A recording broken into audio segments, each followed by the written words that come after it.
You're listening to WZYE 95.9 FM.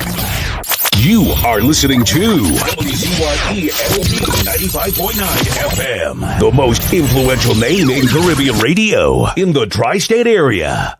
Broadcasting from East Orange, New Jersey, the most influential name in Caribbean radio, WZYE 95.9 FM.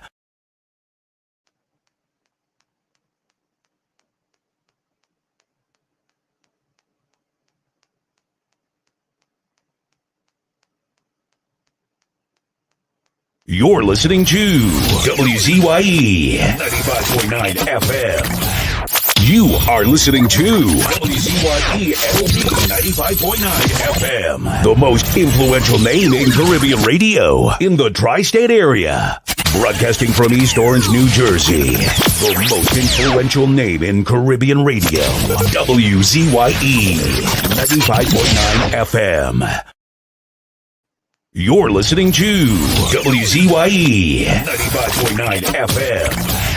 You are listening to WZYE 95.9 FM, the most influential name in Caribbean radio in the tri-state area. Broadcasting from East Orange, New Jersey, the most influential name in Caribbean radio, WZYE 95.9 FM.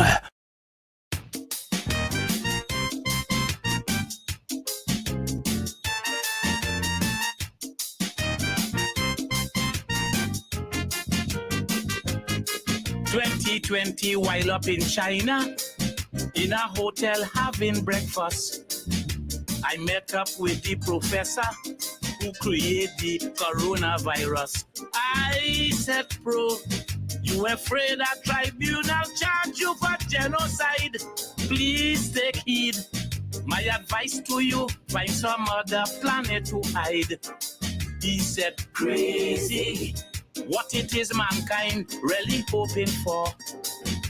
He always inciting war, have the whole world in an uproar. Planet Earth, he told me it was given free as a gift to man, for us to seek the Father's interests and live peacefully on the land. Man believe that for him to survive, he must be living in strife. And without even thinking twice, he corrupt his entire life. Then he told me, man must be taught a lesson. Man to hide and wouldn't listen.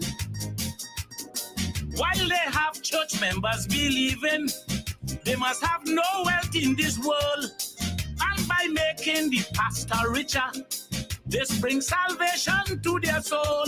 He told me, man must be taught a lesson. Man to hide and wouldn't listen. Since the thoughts of man is to bring destruction upon himself and his quest for power, he cares about no one else.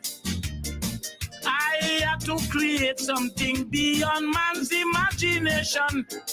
That is why my coronavirus spiritually wake up the conscience of man. Mankind was getting out of control, causing too much destruction in the world.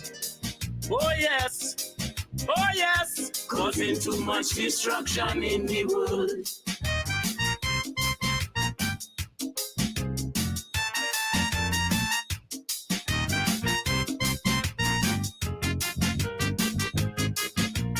To remind the professor about all the people who died and ask him, was his first endeavor experiment that he tried?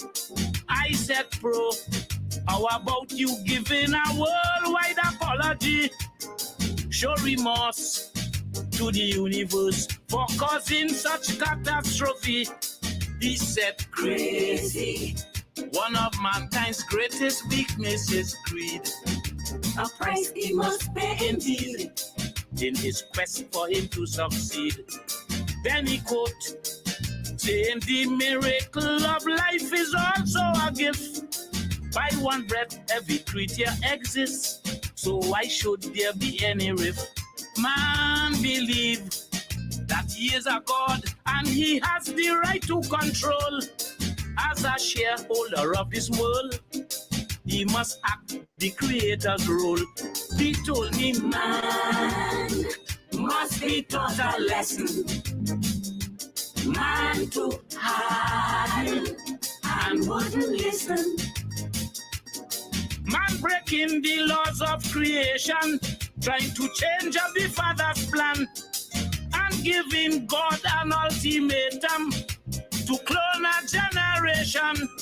He told me man must be taught a lesson. Man too hard and wouldn't listen. Imagine in some states abortion is already legalized, and also drugs and prostitution are no more being penalized. I had to create something beyond man's imagination. That is why my coronavirus spiritually wake up the conscience of man.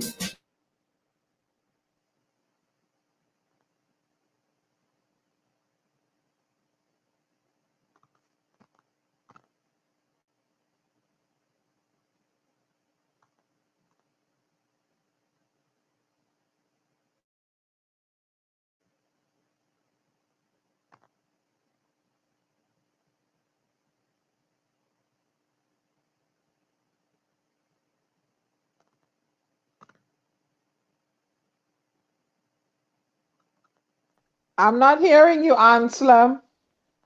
I'm not hearing you, Anselm. Nobody's hearing you. Are the people in the chat hearing me? Yes or no? Okay. Are the people in the chat hearing me?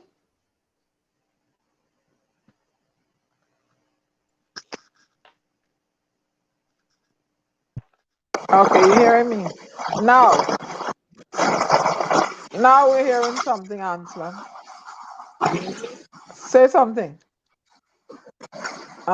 We had all scruffling. You hear me?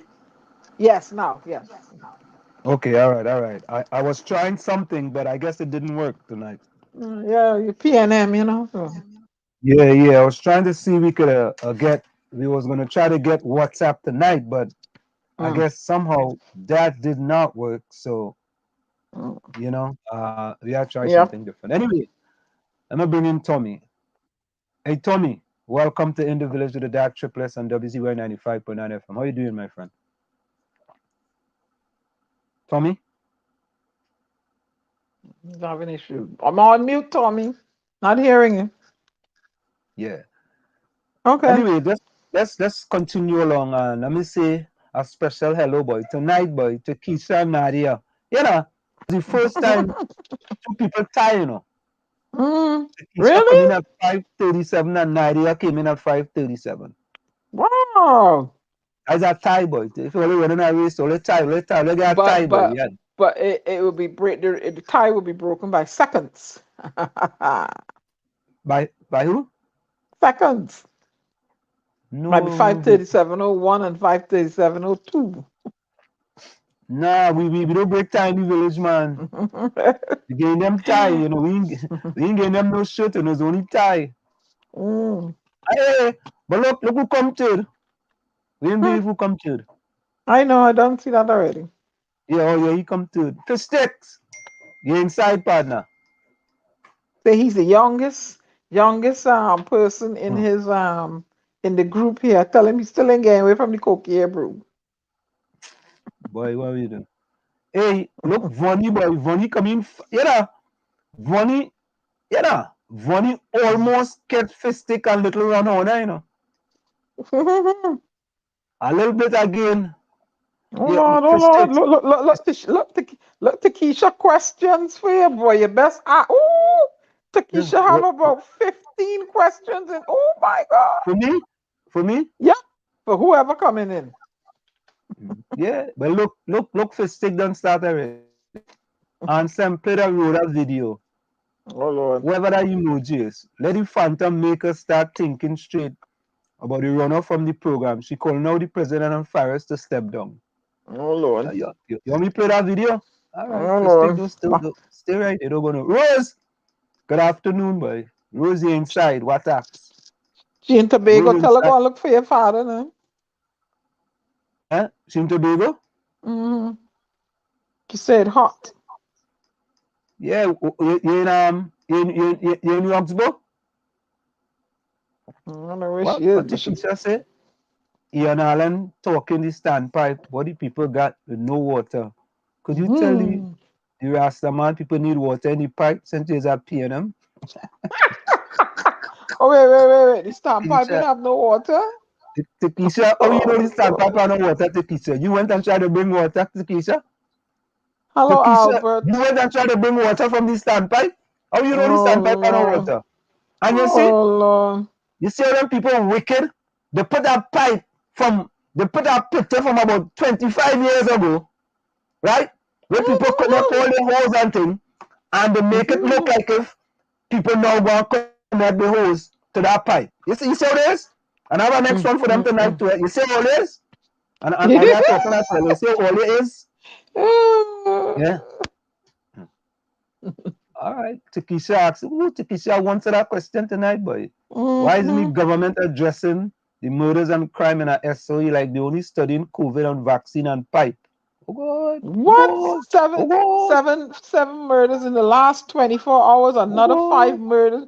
Shooting in front 7-day hospital, Western Main Road, Cokery.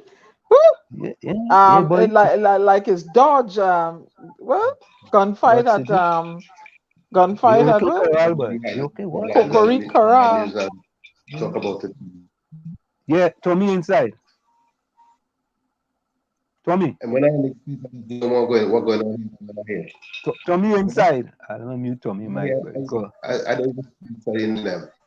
Studying Tommy. nothing. When I in the States, I read the news every day. Tommy. Mute. Tommy, you have to mute. We hearing you. No, you know. Yes, can you hear me? Yeah, Yeah, we we hearing hearing you. you. We hearing you. You hearing us? I didn't realize I was inside. I'm here. Yeah, that's what we was trying to tell you. We're hearing your conversation.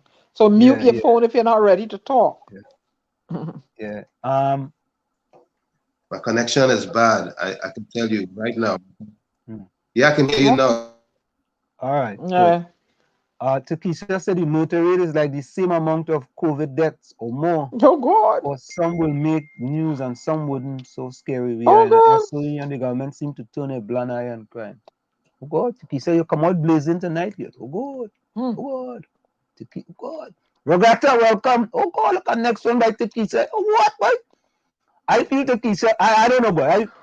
Let me see what time Takesha. Yeah, Takesha typed them questions since 6:29, boy.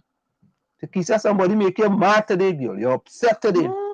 Hmm. Next one, Ansem. Can you invite the so-called acting police commissioner on the show? I want to ask him what's really happening. He wanted a GG position. How do you part, please? They could curve crime if they want. Oh God, oh God, look. And next one, but Takesha, oh God. I have a question in the British Virgin Islands. Children back out to school long time and they're not forced to take the vaccine. Neither the people over there and mask wearing is not mandatory. Oh God, look out. Video, welcome. Oh God, look at next one by Takesha. Oh God, Yeah, I'm you listening to slow, you. I told you that. She I listen hammered it to you. down. I'm listening to the UNC leader on Ian Allen and she's highlighting the people about the president and in the newspaper, the government extend the expiry date of the vaccine. How is this? Oh God, Takesha, oh God. Wait. Mm. Let's what? The What? government extend the expiry date of the vaccine? What kind of madness is that? Come on, man. Why what do you mean, man? How the government go expand at expiry date on the vaccine? They Are you can't be serious? doing that. Did But they do always, that on a news media, or that's just gossip? nah, Because they you can't can't be do that. They going and can't do that. injecting expiry thing into people. No, no, no. Nah, I would nah, tell them. No, I would tell them don't take nah. none, and I don't don't think and that don't happened. and don't I don't. touch, don't vaccinate my child. Don't touch my child. Expiry vaccine. I don't think that No. happened. I Mm-mm-mm-mm-mm. don't think that happened. Gossip. Careful. Hey, Phantom, me inside. Thank you. Good night, everybody. I'm still on the road here, but I'm joining you guys. You send the link to that guy? Yeah. Okay. All right. Look, look you inside. Inside waiting. So Takesha says, answer my female is attempt to invite the UNC Wait. leader. She said it's on the Trinidad Express. What is? The expiry date of the vaccine and the government is extending the expiry date of the vaccine. They can't do that. That's what I'm saying. Come on, man. Only believe anything, only here. Something wrong with the article. Somebody misspoke. You can't do that. No. Somebody misspoke or get it wrong. Look, somebody else say concurring that it's happening. We gonna chase that down and expand and find out that. And if that is so, don't take no vaccine then. No, I tell all you, don't take no expiry vaccine. No. Diana, you cannot make those type of statements when you don't have no facts. I say if it is so. The government of Trinidad and Tobago could get in trouble for injecting expiry vaccine. I don't think they would go down that line. Nah, there would be a lawsuit against the government. No. They gotta be mad. They gotta be mad going down that line. Yeah, that's what I said. Wait. Vonnie Roberts is saying yes, Diana. Yes, it was told that it was good for another 2 months. The Prime Minister said so. So if it's good for another 2 months, then it hasn't expired. That's what I'm saying. Yeah. Troy Smith, good night. Anthony Medford, good night. Albert Montano, good evening to you as well. Well, Fistix on mute? How on mute? That's before when you were having problems, Anselm. All right. I late. Yeah. Oh my God, you need some Prevagen. No. What happened is that the chat does move so fast. I'll start from the beginning in the chat. You know how to start. That's why I say you need Prevagen. And some of the cheap headphones again. Yeah, we know I cheap for what? Dark and Lovely say we mute all of a sudden. Old timers. Sean Christopher Roach inside, boy. Claudia, you inside. All right, folks. Let's bring in our guests to In the Village with the Dark Triplets on WZYE 95.9 FM. Let's bring in our guest, Mr. Vasant Bharath. Mr. Bharath, welcome. How are you doing, sir? I'm very well. How are you guys? We are fantabulous. Of course, this is In the Village with the Dark Triplets on WZYE 95.9 FM. And we want to welcome you to In the Village. Here in the village, it's called In the Village with the Dark Triplets. It's DG. The D is Diana. Diana is considered to be the Storm. I am Ansem in the A. I am Flash or Wall Street. And then there's G. G is considered to be Gary or the Phantom. We also have a fourth person that he's having difficulties joining us. His name is Tommy. He's considered to be the outside child, and the ladies in the chat call him the love child. So, Mr. Bharath, welcome to In the Village with the Dark Triplets. How are you doing today, sir? Thank you. I'm happy to be able to join you. I'm very well. I see you guys are having a fervent discussion in the studio there about the extension of vaccines. Yes. We and just so you know, Mr. Bharath, we keep it real here in the village with the Dark Triplets, and we discuss all type of issues, pro, anti. We're not pro. What we do here, we are not pro one party or anti one party, and that's all we discuss. We discuss all issues here in the village with the Dark Triplets and WZYE 95.9 FM. So since you're on the ground there, so what is really happening with this thing, with this so-called vaccine that may have expired, allegedly may have expired? What do you know? Well, all I can tell you is what was reported in newspapers yesterday and today, where the Minister of Health, Terence Dialsing, had stated originally when the Pfizer vaccines arrived in Trinidad that the expiry date would be the end of November. However, he made a statement, as I said, either yesterday or today, I don't remember which, stating that WHO had now extended the life of those vaccines by 3 months. So in other words, instead of the vaccines expiring in November, the WHO apparently has authorized that the vaccines can be used and has a shelf life until the end of February. So let me just make sure I'm clear, right? It's like when you're going to the grocery, the food stuff have an expiry date on it. Are we saying that from that expiry date they have extended it 3 months from that date? Is that what you understand that to be? That is what the minister has stated, that the WHO has approved the Pfizer vaccines, the ones that we have, and obviously I suspect all of those that have that particular expiry date that would have gone to other parts of the world as well, that particular vaccine has a further shelf life of 3 months. So, I mean, that's what the minister said. I'm not suggesting to you that is the actual situation and that they are good for another 3 months. I'm just telling you what the minister said. So, all right. So that's interesting. That's very, very interesting. I guess. But you know, it's easy. It'll be easy to verify because, of course, Trinidad and Tobago would not have been the only recipient of Pfizer vaccines from the United States from that particular batch. So I assume the same will apply to all other donees or donee countries that received vaccines from this Pfizer batch. So it's unlikely that he would just be making it up because it's very easy to verify. Mind you, I put nothing past politicians, so anything is possible. Well, are you talking about yourself in that vein, sir? Well, unfortunately, I have to say, unfortunately, I find myself in that pool of people called politicians, because politicians over the last many years, not just in Trinidad and Tobago, but it seems to be a emerging trend worldwide where politicians basically say and do whatever pleases them, and they live in a reality of their own where fake news is their reality, and they're able, particularly in developing countries like ours, where you have the voting bank that's split down the middle, and regardless of what you say, you will be able to persuade 50% of the population, and regardless of what you say, you will not be able to persuade the other 50. So at least you always know you have 50% of the country on your side.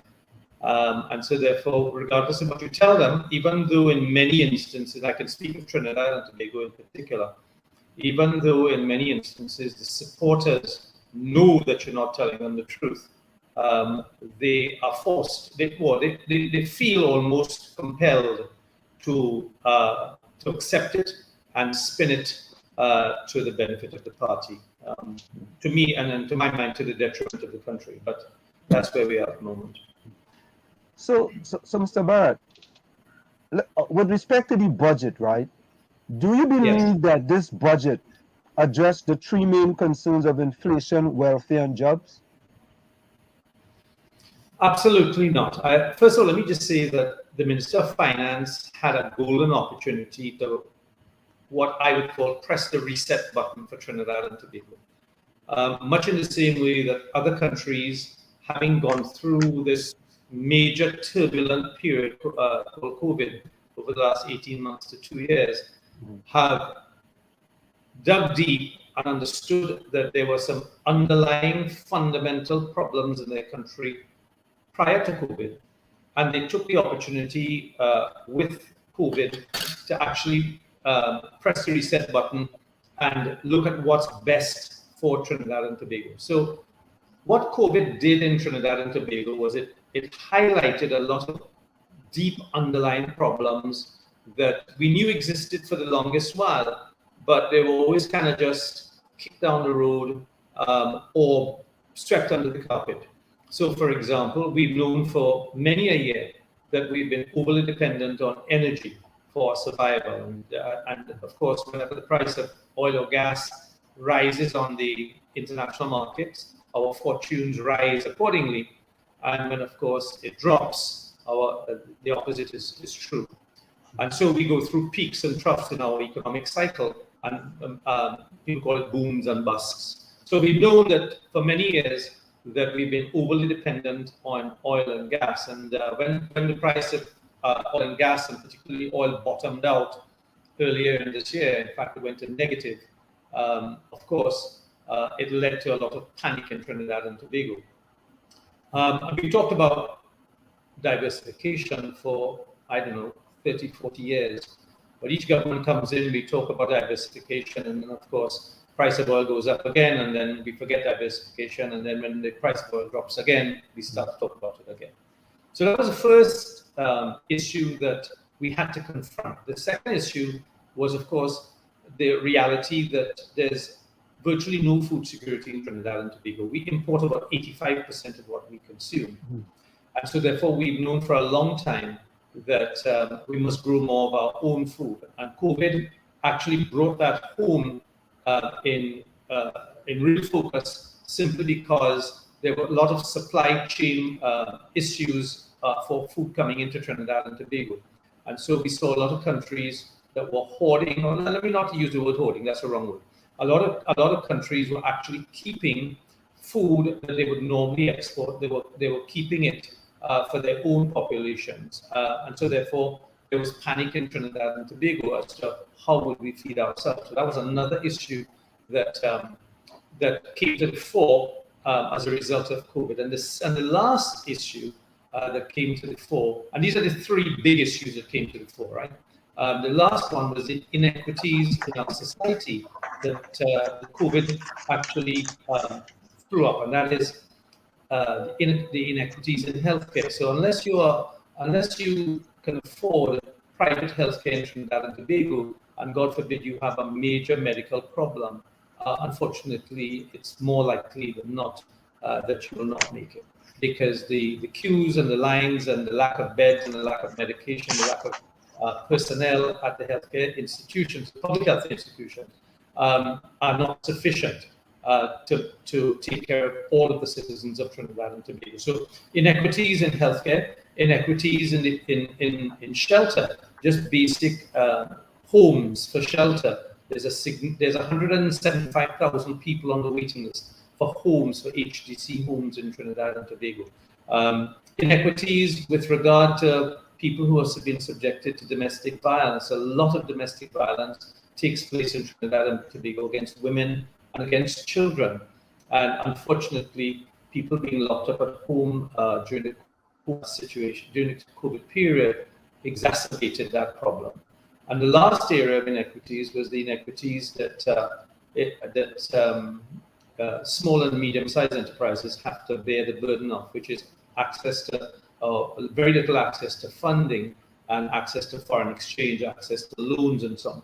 So the government set up something called a Roadmap to Recovery Committee. There were 23 people from different walks of life that were charged with the responsibility of developing recommendations in all facets of life in Trinidad and Tobago, but primarily using those three issues of food security, energy security, and inequities in our society as the three pillars. I was invited to join the Roadmap Committee, although I was not a member of the government. And of course, that in itself caused problems because, again, in a divided society, predominantly one based on race, immediately I was called out by the UNC, of which I'm a member, as being a supporter of the PNM. And therein lies the difficulties of operating in a small, immature society, as I say, purely based on race. But that's another issue for another discussion. So to come back to the question, I laid out what I said, some underlying problems, because I thought that the minister had a golden opportunity to really truly address those issues that I've just discussed, and he missed the mark by a long way. So I don't believe that the budget that was laid in Parliament last week is going to resolve any of the underlying problems we have. I think we're going to have major economic fallout in the next 12 to 18 months as the cost of living continues to skyrocket in Trinidad and Tobago. There are new taxes coming again at a time when people can ill afford it, property taxes coming. And there are a slew of measures which does not engender growth in the economy. So the minister continues to borrow more money, which puts us into more debt. Our debt ratio is about 95% to GDP, one of the high, well, probably the highest in the Caribbean. Continue to take money out of the Heritage and Stabilization Fund. We've taken about $2.1 billion US out of that in the last 4 years. Our foreign reserves have dwindled from 11 billion to less than 7 billion. In fact, it's only 7 billion because of the borrowings, foreign borrowings we've actually put into the Heritage and Stabilization Fund. And our foreign direct investment is now negative. In fact, the United Nations Trade and Economic Development Board, in their report about a month ago, reported that Trinidad and Tobago received the least amount of foreign direct investment in the Caribbean, including Haiti. We actually received a negative amount of 489 million US dollars, which indicates that there's capital flight. In other words, money is leaving the country rather than coming in. So when you put all of those things in perspective, I think that we are not in a good place economically. There are no new jobs on the horizon, and no businesses are not reinvesting any capital in Trinidad and Tobago. It's a wait-and-see game. There's a significant amount of cash reserves in the banks because entrepreneurs are not investing because of the lack of confidence. And those are some of the real issues that we're going to have to confront. Our ease of doing business, which is a World Bank scale, which is a World Bank indicator, we rank 105 out of 190 countries in the world, which means that there are 104 countries worldwide where it's easier to do business than Trinidad and Tobago. So when you take all of these things into account and you look at the budget and you look at what's in the budget, the contents of the budget, the short answer to your question, having said all I've said, is that I do not believe the budget is going to serve this country well based on where we are today. But Mr. Bharath, would you agree that the budget was based on a very conservative oil and gas price of $65 and $3.75 respectfully? Therefore, the government should come out ahead with revenues above the estimated 43.3 billion if current projection for much higher prices hold. Do you agree with that? First of all, I think it's a flawed methodology to continue to base our budget primarily on the price of oil and gas. I think in today's world, we need to be looking at what is our fixed expenditure? What are the expenditure needs of the country? Truly, the ones that we must pay, the ones that the salaries, the wages, and so on. So I think if we know exactly what our fixed expenditure is, we ought not to be saying, okay, the price of oil and gas is X and Y, and so therefore that's all we are going to be essentially basing our revenues on. I think that what we need to be really saying is that our expenditure is 35, let's say 50 billion. Our intention is to ensure that we will find 50 billion next year to fund our expenditure. Come what may. It'll come from oil, it'll come from gas, it'll come from manufacturing, it'll come from foreign direct investors, it'll come from, these are the areas it'll come from. And we go out and we lay out our plans to the population as to how we are going to go out and get those funds. And we make ourselves measurable as a government to the population at every step of the way, whether it's every 3 months, that look, we said we were going to do this to be able to bring X amount of money in by March. This is how we fared. This is what we do. In other words, we will be forcing ourselves as a country to step up our game and go and find revenue, rather than just sitting back and hoping that the telephone will ring and an investor will call and say, hey, I heard about Trinidad and Tobago on the internet. I want to come and talk to you guys about investing in Trinidad and Tobago. So I think that it's a flawed model of how we produce our budget.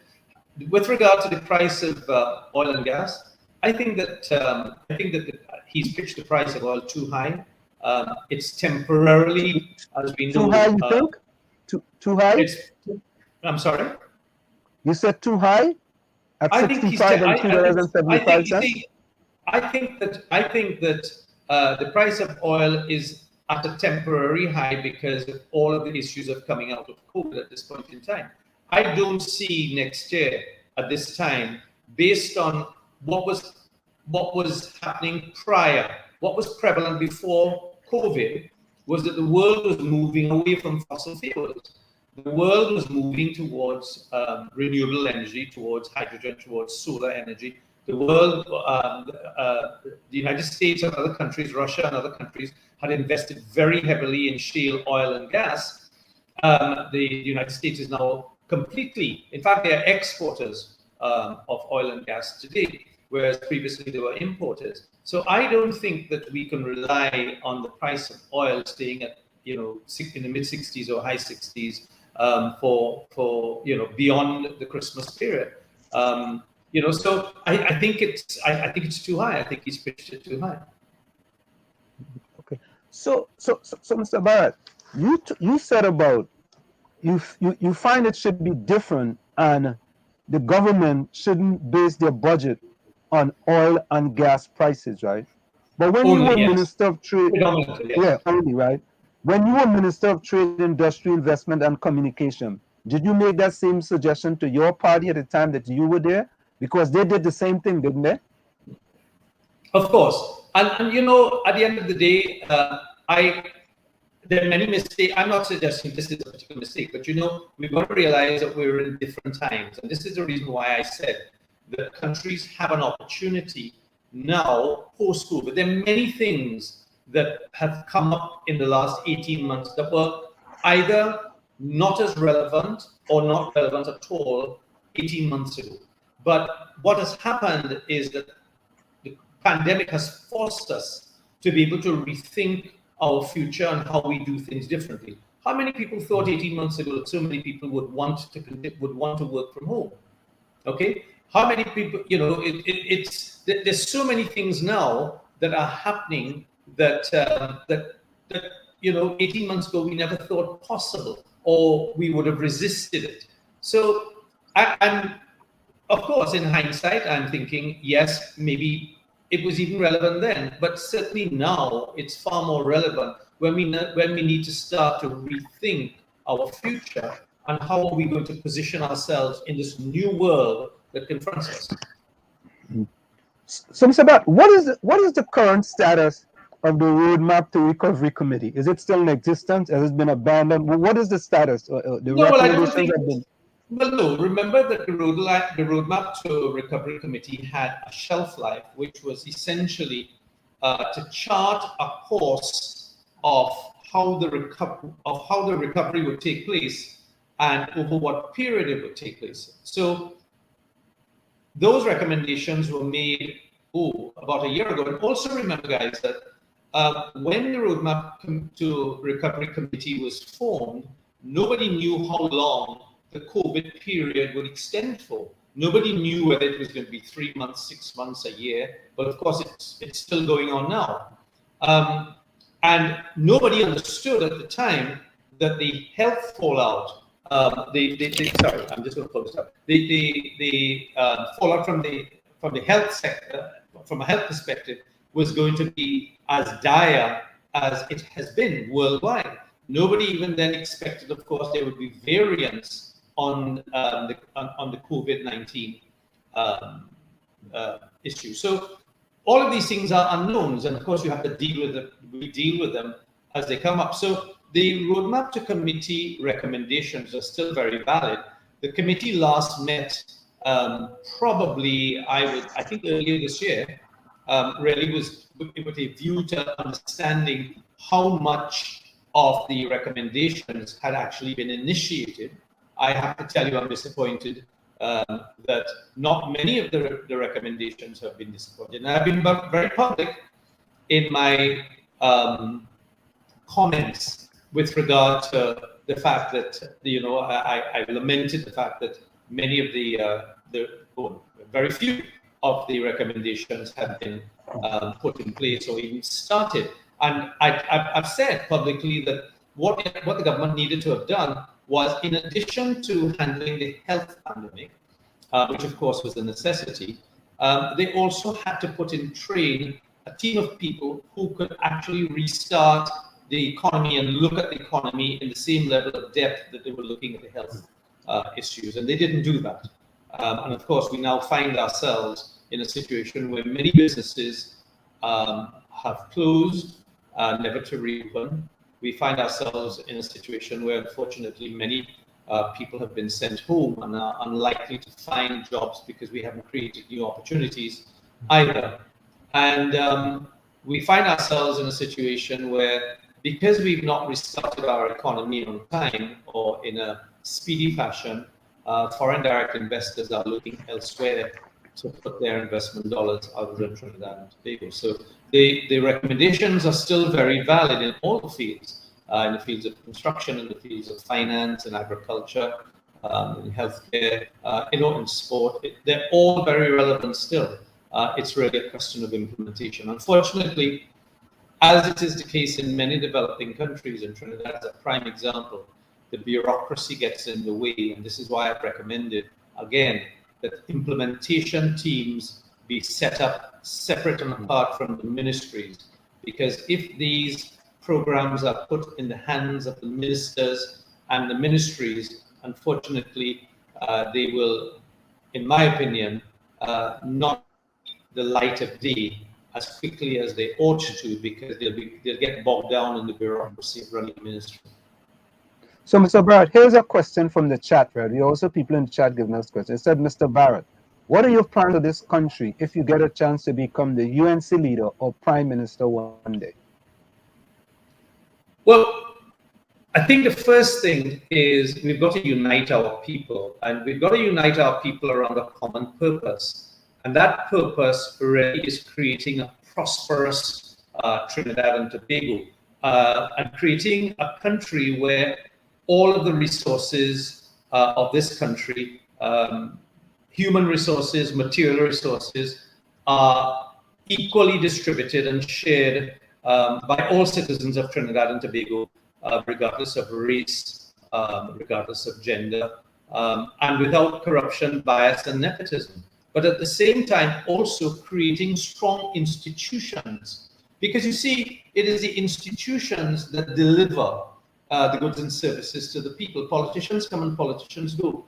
And if you don't have strong institutions, politicians then interfere in the running of these institutions, and then that negatively affects the delivery of goods and services to our citizens. And I have to tell you that there are very few institutions of state in Trinidad and Tobago that are functioning efficiently. Some of them better than others, but certainly none of them are functioning efficiently, and to the detriment, unfortunately, of the ordinary man in the street. And of course, if you have the ability to pick up a phone and call somebody, if you know a friend or you know this or you know, if you have contacts, as we say in Trinidad, it's okay. And you can get by and you can live a comfortable life. But for the majority of people in Trinidad and Tobago, it's very, very difficult to access the most basic of services like healthcare and just basic things like old age pension and so on. So I think if I had to say in a nutshell, it would simply be utilizing the institutions, strengthening the institutions to deliver goods and services of a high quality to all citizens of Trinidad, free of corruption, nepotism, and bias, and also creating a society where we save and create a vision for our children and for future generations so they can enjoy some of the prosperity that we are developing. Mr. Bharath, in a post recently, right, I stated, and I quote, on your Facebook page, you said, they are lazy and unprepared in Parliament, and you were spoken about the UNC. What brought you to make that statement? I'm sorry. Would you mind repeating that? Yeah, you said in your a post on Facebook, right? I'm quoting. Well, let me quote it. The current UNC does not have the competence nor capacity to deal with what is probably the worst performing government in our history. And here's my question. You said, what is worse, is that they are lazy and unprepared in Parliament. What exactly do you mean by that? Well, the UNC is not prepared. They're very rarely prepared, and the collapse of the budget debate is another good example. And then what happens after every debacle as that happened, there have been many over the last year, is that they come up with these concocted excuses as to why they did this and why this doesn't happen. And then they continually paint themselves as victims of discrimination by the Speaker of the House, by the Prime Minister, by others. The reality is this is politics, and you've got to be prepared. This is not the first time a debate has collapsed in the Parliament with UNC not being ready to speak. Now, this is what happened in the Parliament on Saturday. As you would know, what happens is somebody speaks and then someone from the other side responds, and then someone speaks and the other side responds. In this particular instance, the government spoke, I think the Minister and the Ministry of Education spoke, and then, of course, it was the turn of the UNC to put someone up. Their response was, well, of course, the Speaker did ask on 5 occasions, do you have anyone to speak? Which the Speaker is not really entitled to do. Quite frankly, what has to happen, the parliamentary procedure is you attract the Speaker's eye. That's basically what it is, right? You stick your hand up and say, I want to speak, and you give him the opportunity to speak. Nobody on the UNC side did that. The Speaker, knowing, I presume, the lame excuses that the UNC used in the past, then said to them, do you have anybody to speak? There was no answer. Do you have anybody to speak? You have 5 times. It's audible on the video recording.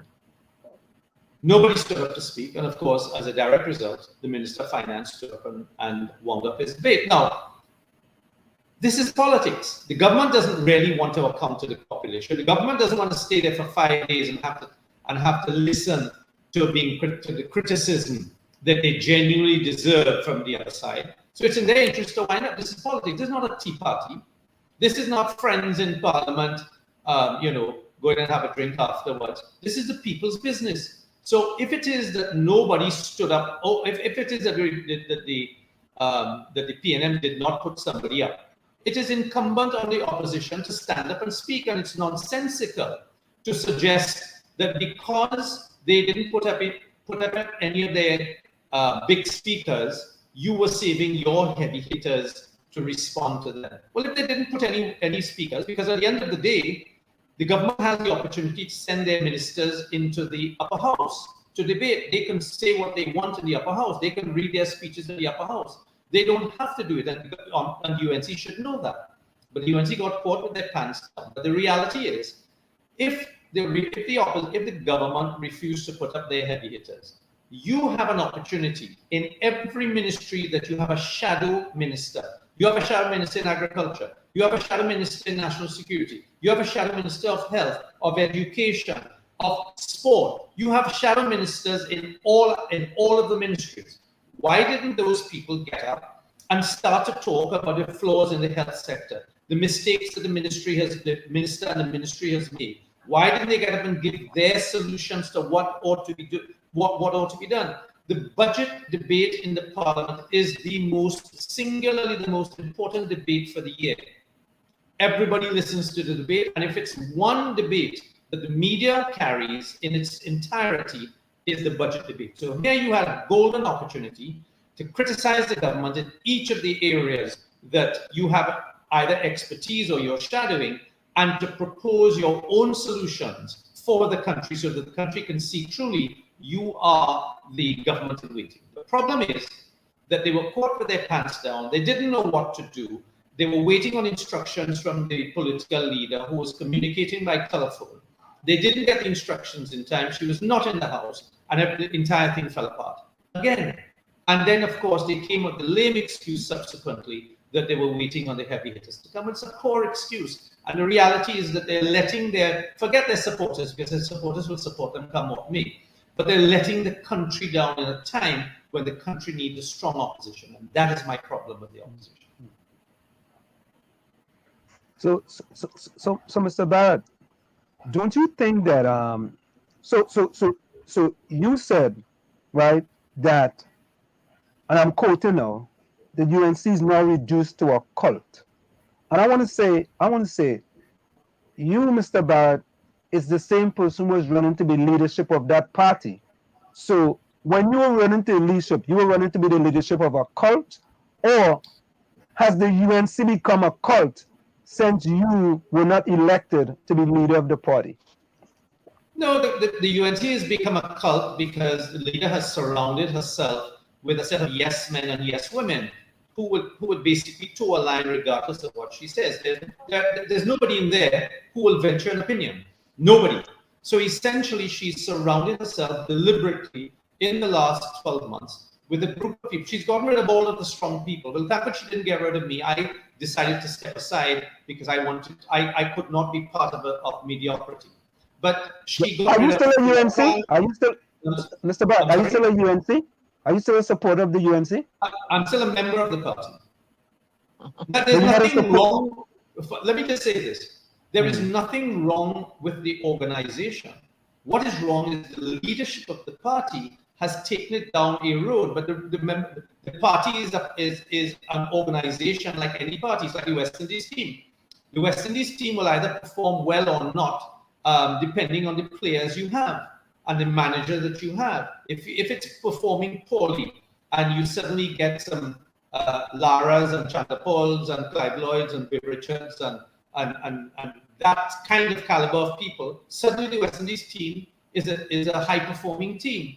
So it's not a question of the organization that I'm not in support of. I'm a member of the party, and of course I want to see the party do well. But I'm not prepared to continue to support mediocrity, which is the leadership of the party and the group of people she has surrounded herself with. Because the reality in Trinidad and Tobago is that the PNM is running roughshod over the citizens, and they're able to get away with it scot-free because they're not held to account by the opposition, and the opposition does not position themselves as a genuine government in waiting. And that is the problem I have. So it's not a question that I have anything against the UNC per se. I'm still a member of the party. My father has been an opposition politician since 1966. He was also the member of parliament for St. Augustine from 66 to 71. So I've grown up in opposition politics. But at the end of the day, I think the people of this country deserve more as far as the politics and the politicians are concerned, and those people who put themselves there to serve them. And they cannot be self-serving as this group of people are. They're just there basically to serve themselves. So in spite of all of that, Mr. Barrett, you are staying as a member of the UNC, right? I'm still a member of the party, yes. Okay. And I reserve my right to continue to criticize the party in the hope against hope, that they can get their act together and do something about the malaise that they find themselves in, and hopefully be in a position to challenge the PNM in the local government elections, which are due soon, and thereafter in the general elections of 2025 or before, whenever it's held. The reality is that, yes, the base will always vote for the UNC, and the base of the PNM will always vote for the PNM. But the base of either party don't win an election. It's the people down the middle who, which is a group that's actually growing in numbers, that determines which party wins an election. And the UNC in its current state cannot attract that group of people at all. Now, there's a question from the chat. It says, Mr. Barrett, ask him about foreign currency availability to small businesses. What is your position on foreign currency availability to small businesses in order for them to obtain foreign currency? Yeah.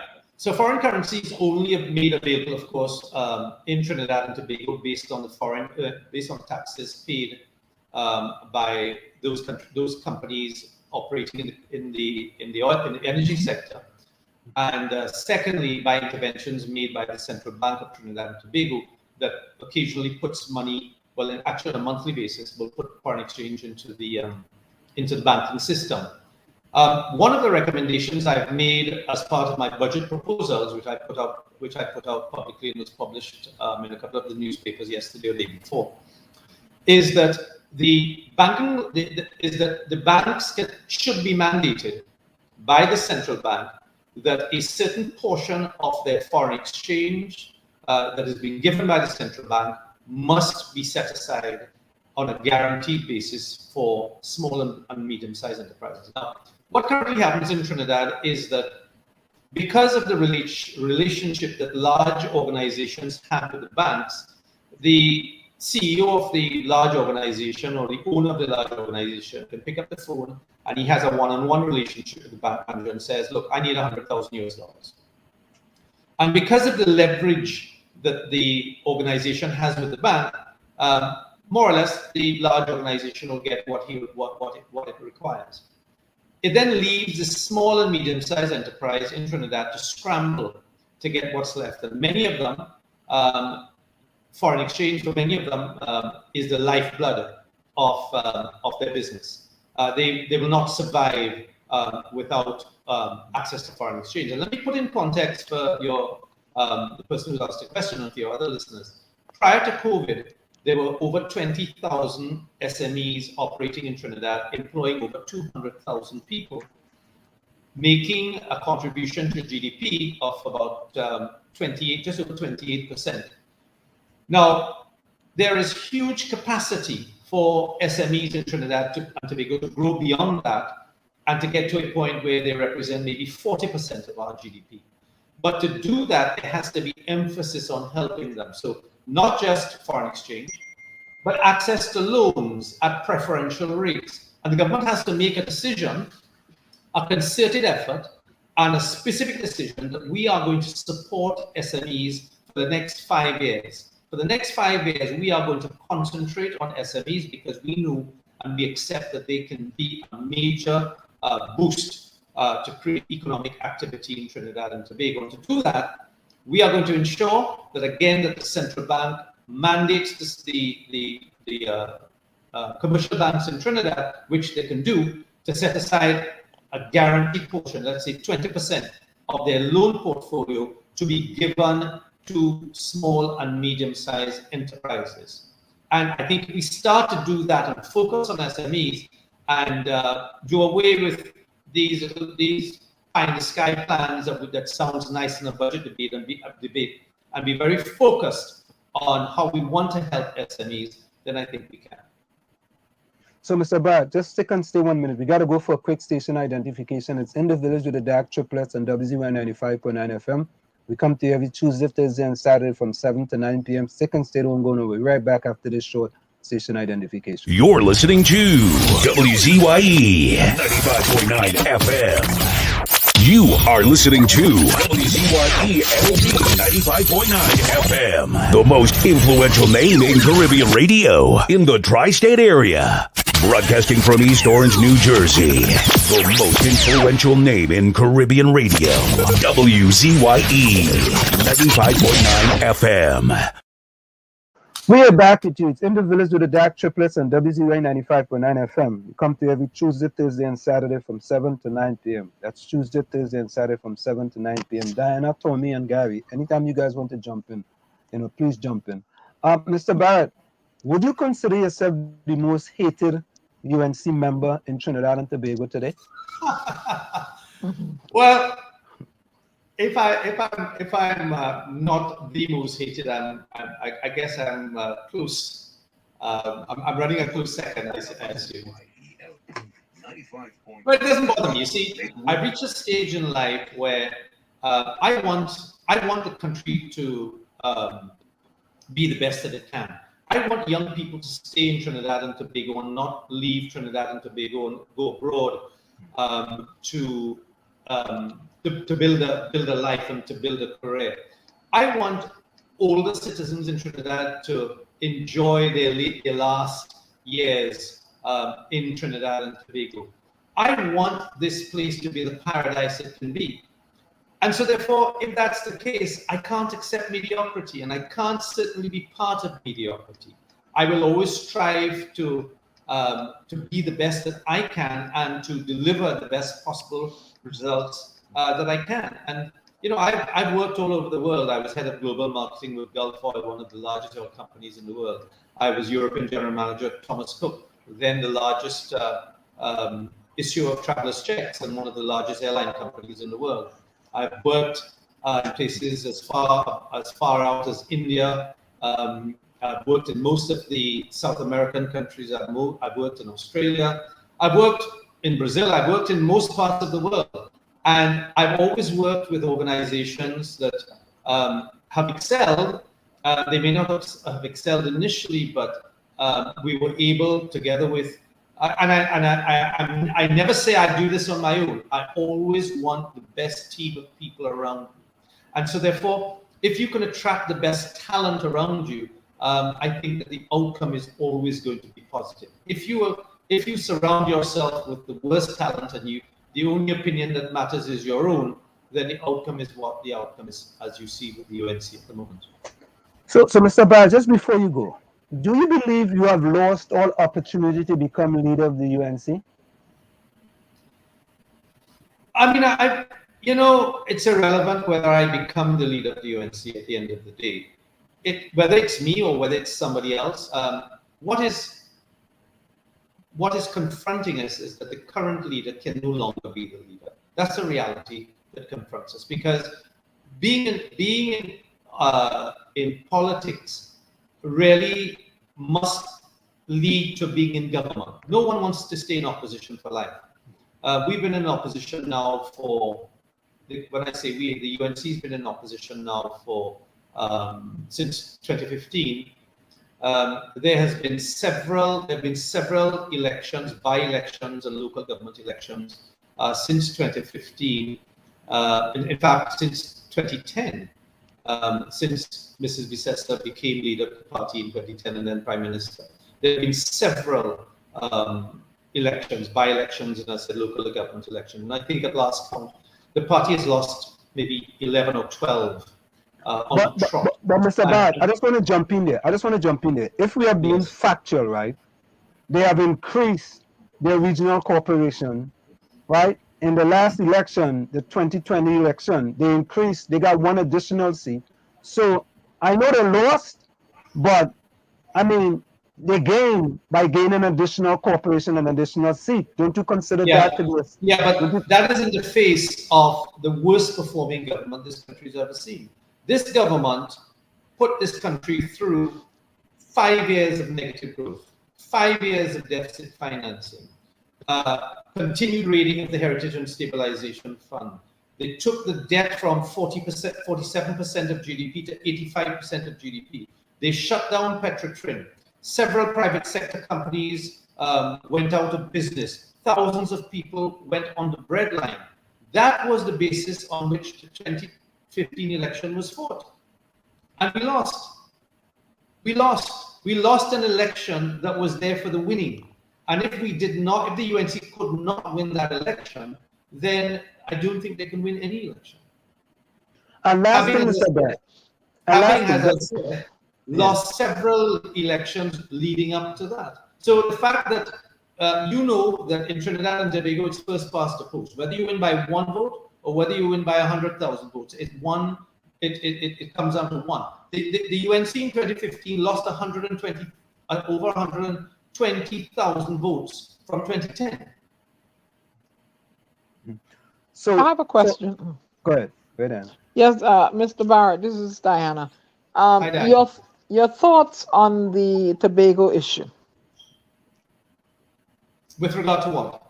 The upcoming THA to try and break the tie, the quagmire that they're in right now. Well, of course, we all know that the THA is now operating with 15 seats. So unless all three parties win 5 seats each, then again, I guess we'll have to go back to the polls.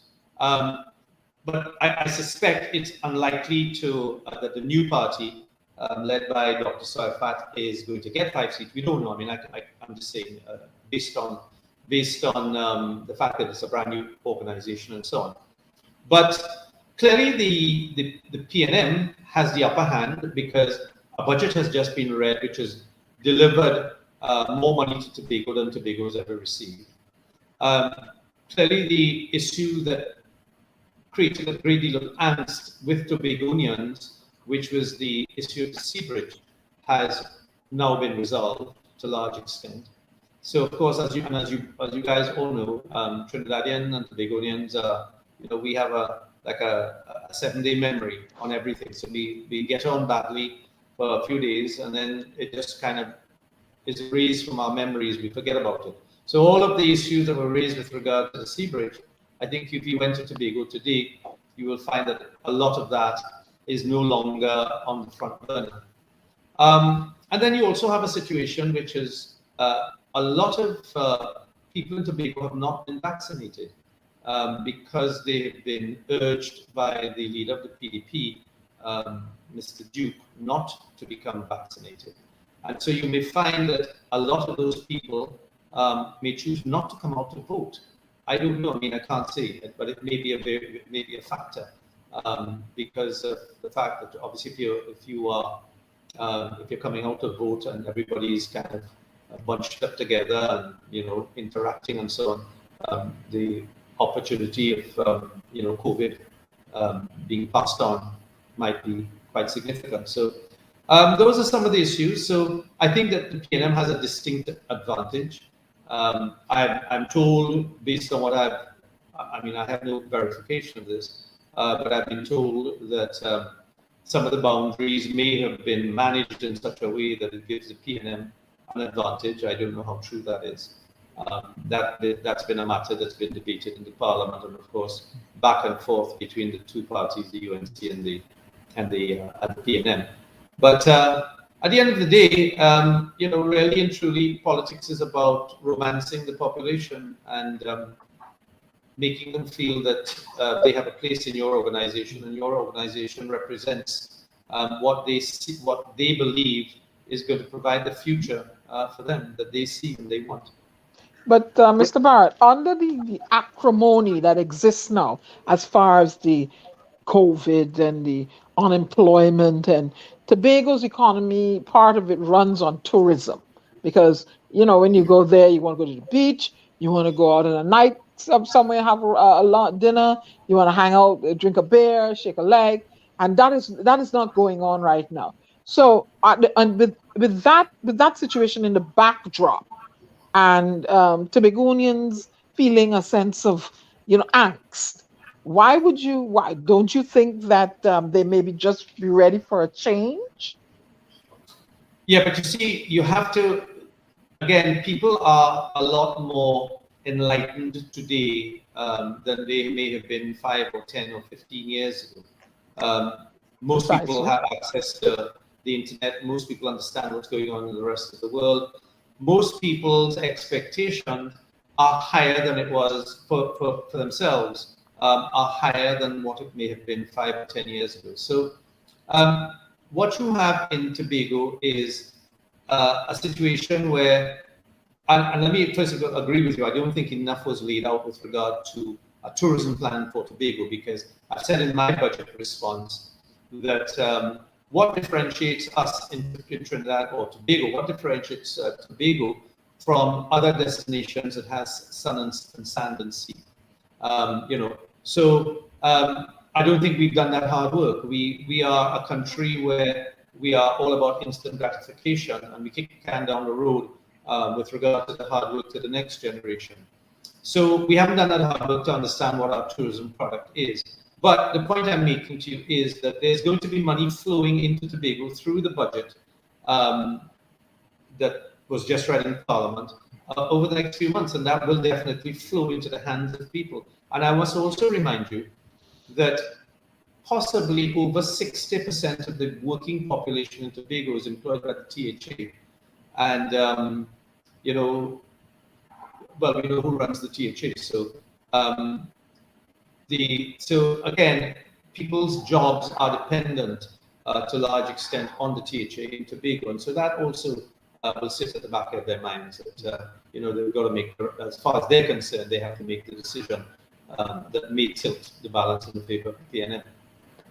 Mr. Bharath, somebody asked a question in a sort of a statement. It says, if the present leader is so bad, how come she defeated you twice in your journey to become leader of the UNC?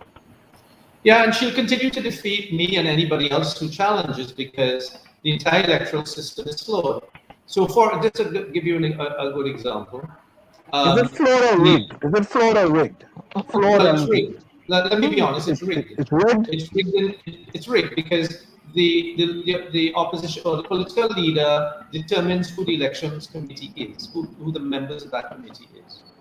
The election, the political leader and her group and her team determines where the ballot papers are printed. They determine how many ballot boxes there are. They determine the list of people who are membership lists. Now, to give you an example, in the last election, we kept on asking for the membership list. Now, for 6 weeks prior to the elections, members of the party were receiving emails from the political leader, were receiving phone calls from Rienzi Complex, were receiving flyers in the mail, and so on and so forth. We were given a list just about a week before the election. And that list contained the names of all of the members, 120,000 members, but no telephone call, no telephone numbers, no email addresses, and just a very generic physical address. So road, no number of the road either. So it's impossible for anybody to be able to campaign to the membership of the party. First of all, because of the timeline, and secondly, because there's no information on the members to whom you must canvass. So the point is that, and then of course, remember that the political leader has very cleverly, and I say cleverly, not in a good way, but very cleverly installed people who are completely loyal to her as members of parliament. Okay, so there are 19 members of parliament and there are 60 councillors, all handpicked. In fact, in many instances, the councillors in the old incarnation of UNC prior to up to 2015 were told to bypass their MPs and report directly to the political leader. So their allegiance was not to the members of parliament, their allegiance was to the political leader. So when there's an internal election, you have 60 councillors out there in the field, and you have 19 MPs out there in the field, all singing for their supper, all ensuring that they go to citizens and say, listen, if you don't vote for Mrs. Bissasa's team, you're not going to get a food card. You're not going to get a housing grant. You're not going to get any grants available to you. You're not going to get your drain clean, and so on and so forth. So it's a situation where it's a captive audience for them, and where people feel compelled that they must come out. In fact, they are brought out to vote. And then, of course, in the polling stations, you have people who are handpicked by the political leader to be in the polling stations, who are conducting the exercise of when people coming in to vote. In fact, we had instances which reported, because we had it filmed, where they were telling people, particularly older people, when they came in to vote, they say, you know, you're voting for, right? You're voting for the star, right? Which was Mrs. Bissett. You're voting for the star, right? And yeah, okay, they're going to vote for the star. So all of these things together shows that the entire system is rigged. Now, people said to me, why do you bother to have actually challenged?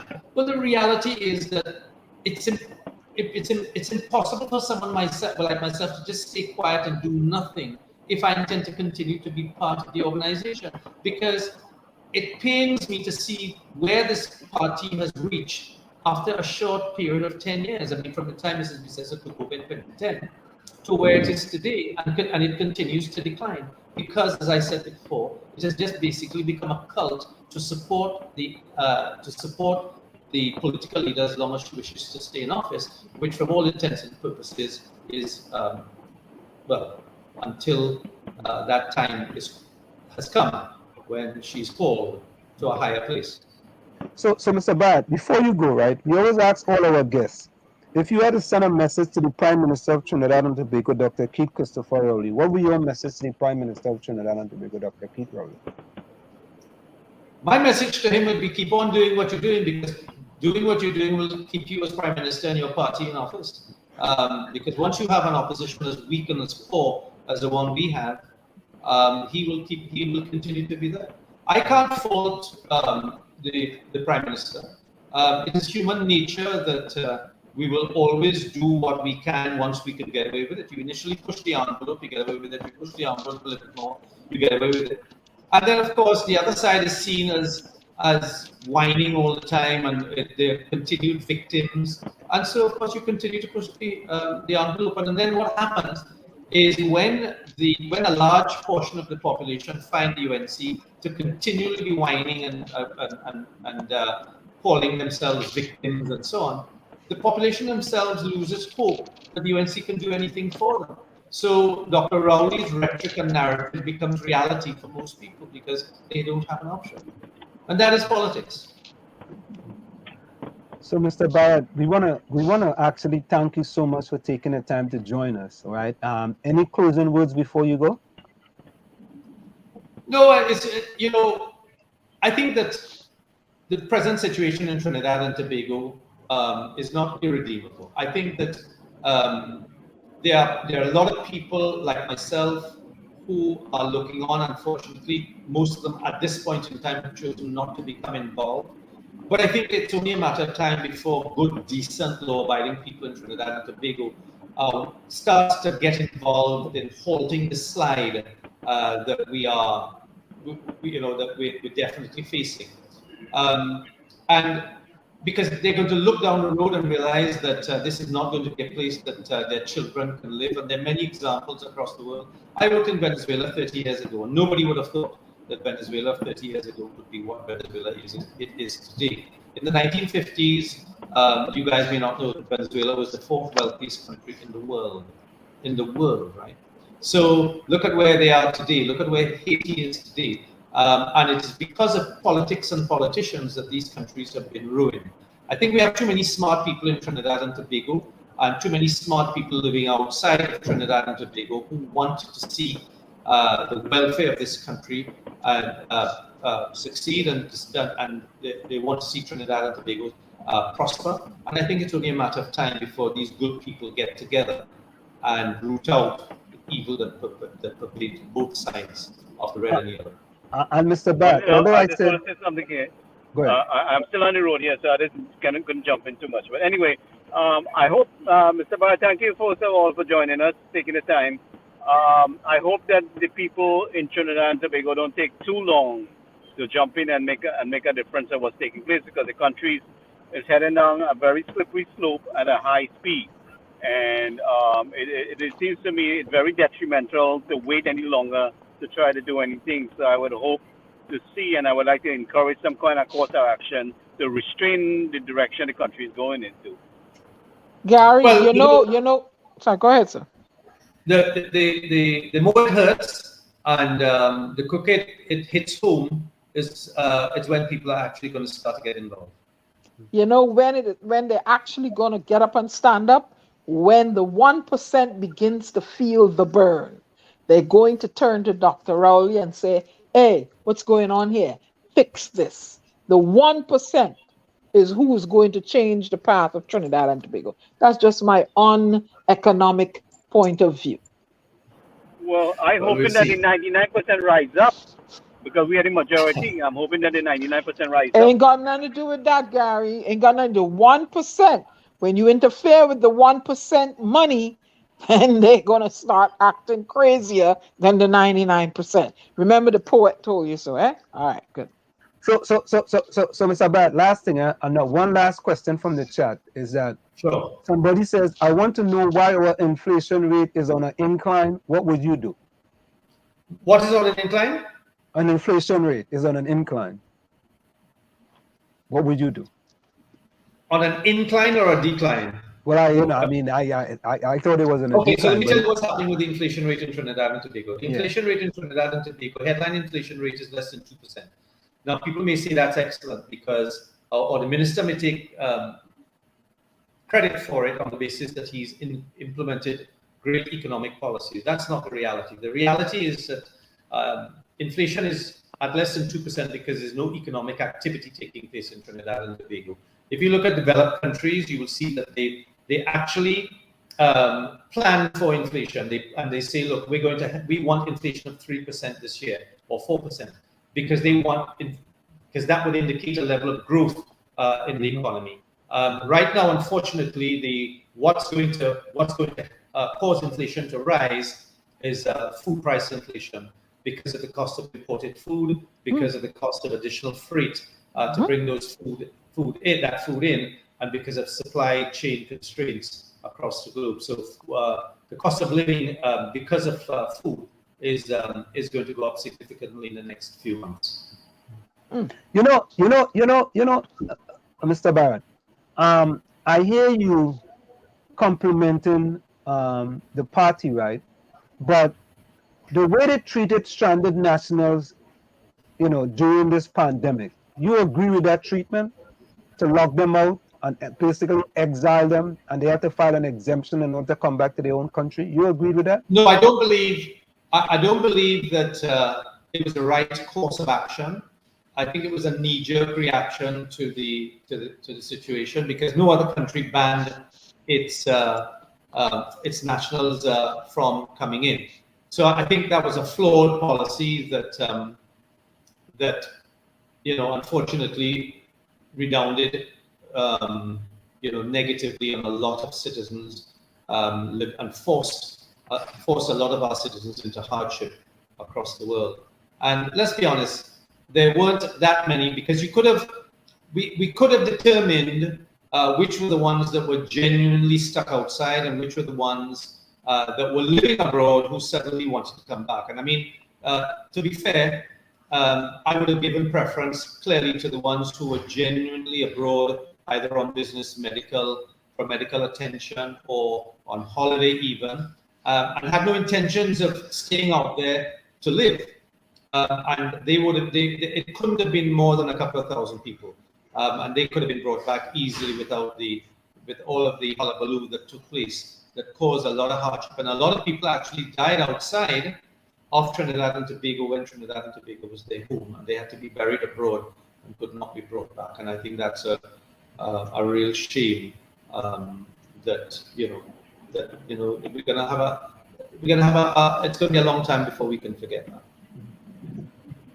So, Well, Mr. Barrett, I personally dealt with that situation, and I mean, myself, I just helped a minimum of about 500 people, I think, but the impact, I know we made a tremendous impact on getting the government to change its behavior and improving how it was responded.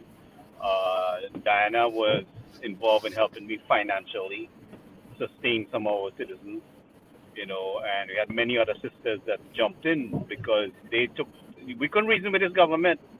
We couldn't reason with them no matter what we said. The status of these people, they were out here for a couple of weeks, they didn't have the funding to stay 1 year outside the country. So there was absolutely no consideration. The government was totally arrogant at the situation, and there were more people than the country realized that was outside. It's just some people were too ashamed and too afraid to say anything. But we did. But basically, Gary, when you have issues of such significant national importance, this is where you require a strong opposition. Well, I didn't get the support I really needed. I really But didn't this get is the the support. point. This is where you need strong opposition voices that holds the government to account. If you have an opposition that the government is not taking on at all, you see, a government only becomes arrogant because an opposition is weak. If you have a strong opposition, a government could never become arrogant, regardless of what it says. Some people joined me just before the election, and after the election, and they feel there was nothing there for them, and they walked away. So this fight was solely mine all the time. But I couldn't stand up here and see my people suffering. I had to really scamper and get help, and raise the alarm, and I fought with the government and get help for the people at the same time. So it was a night and day battle. I have all of this documented, so they can't argue with me on the fact that this wasn't true. So we will deal with them in some way along the future. But I am really hoping that the people of Trinidad and Tobago really rise up and make a difference in what's taking place in the country before it's too late. So, Mr. Barrett, we want to say thank you so very kindly for joining us. We appreciate you taking the time and enjoy the rest of your evening, Mr. Barrett. Thank you very much for having me. It was actually my absolute pleasure to be here. All right. Thank you so very kindly. Take care. Thank you. Yeah. So there you have it. In the Village with the Dark Triplets on WZYE 95.9 FM. Exit. Oh, Tikisha say, oh, good. Boy. Diana, you see them thing on them? Yeah, boy. Don't worry. I got to find some kind of broom for people tonight. Leave them alone. Oh, Jesus Christ. Boy. What? Tikisha say, but on some that say Allah has no memory, I leave that there. Remember that, Tikisha? Not cake say few, boy, finally. All you wicked, boy. Oh, God. All you easy, Lord have his mercy. God have mercy. You see, all you. Let me do something here. I want to do something. All right? All you. Let me play the pastor first. You know what I mean? Right? I want to play and be trying to get the pastor to come on the program. So, Ghana, watch all them fellas in the chat now, how they will be happy. Watch them. Watch how they happy now. Watch them. Let me play this. Hey, Tommy, you there? Tommy fall asleep. Tommy, you there? Let me play the pastor in the chat. Here we go. In this coming Tobago House of Assembly election, re-election, God is showing me some things in the spirit realm. Because even though you go and vote physically, there is a spiritual context. A spiritual context to your establishment, to your voting. Again, many would try to interrupt the process by operating in evil. I'm seeing evil hands at work and evil things that are being said. I cover the halls of the Tobago House of Assembly with the blood of Jesus.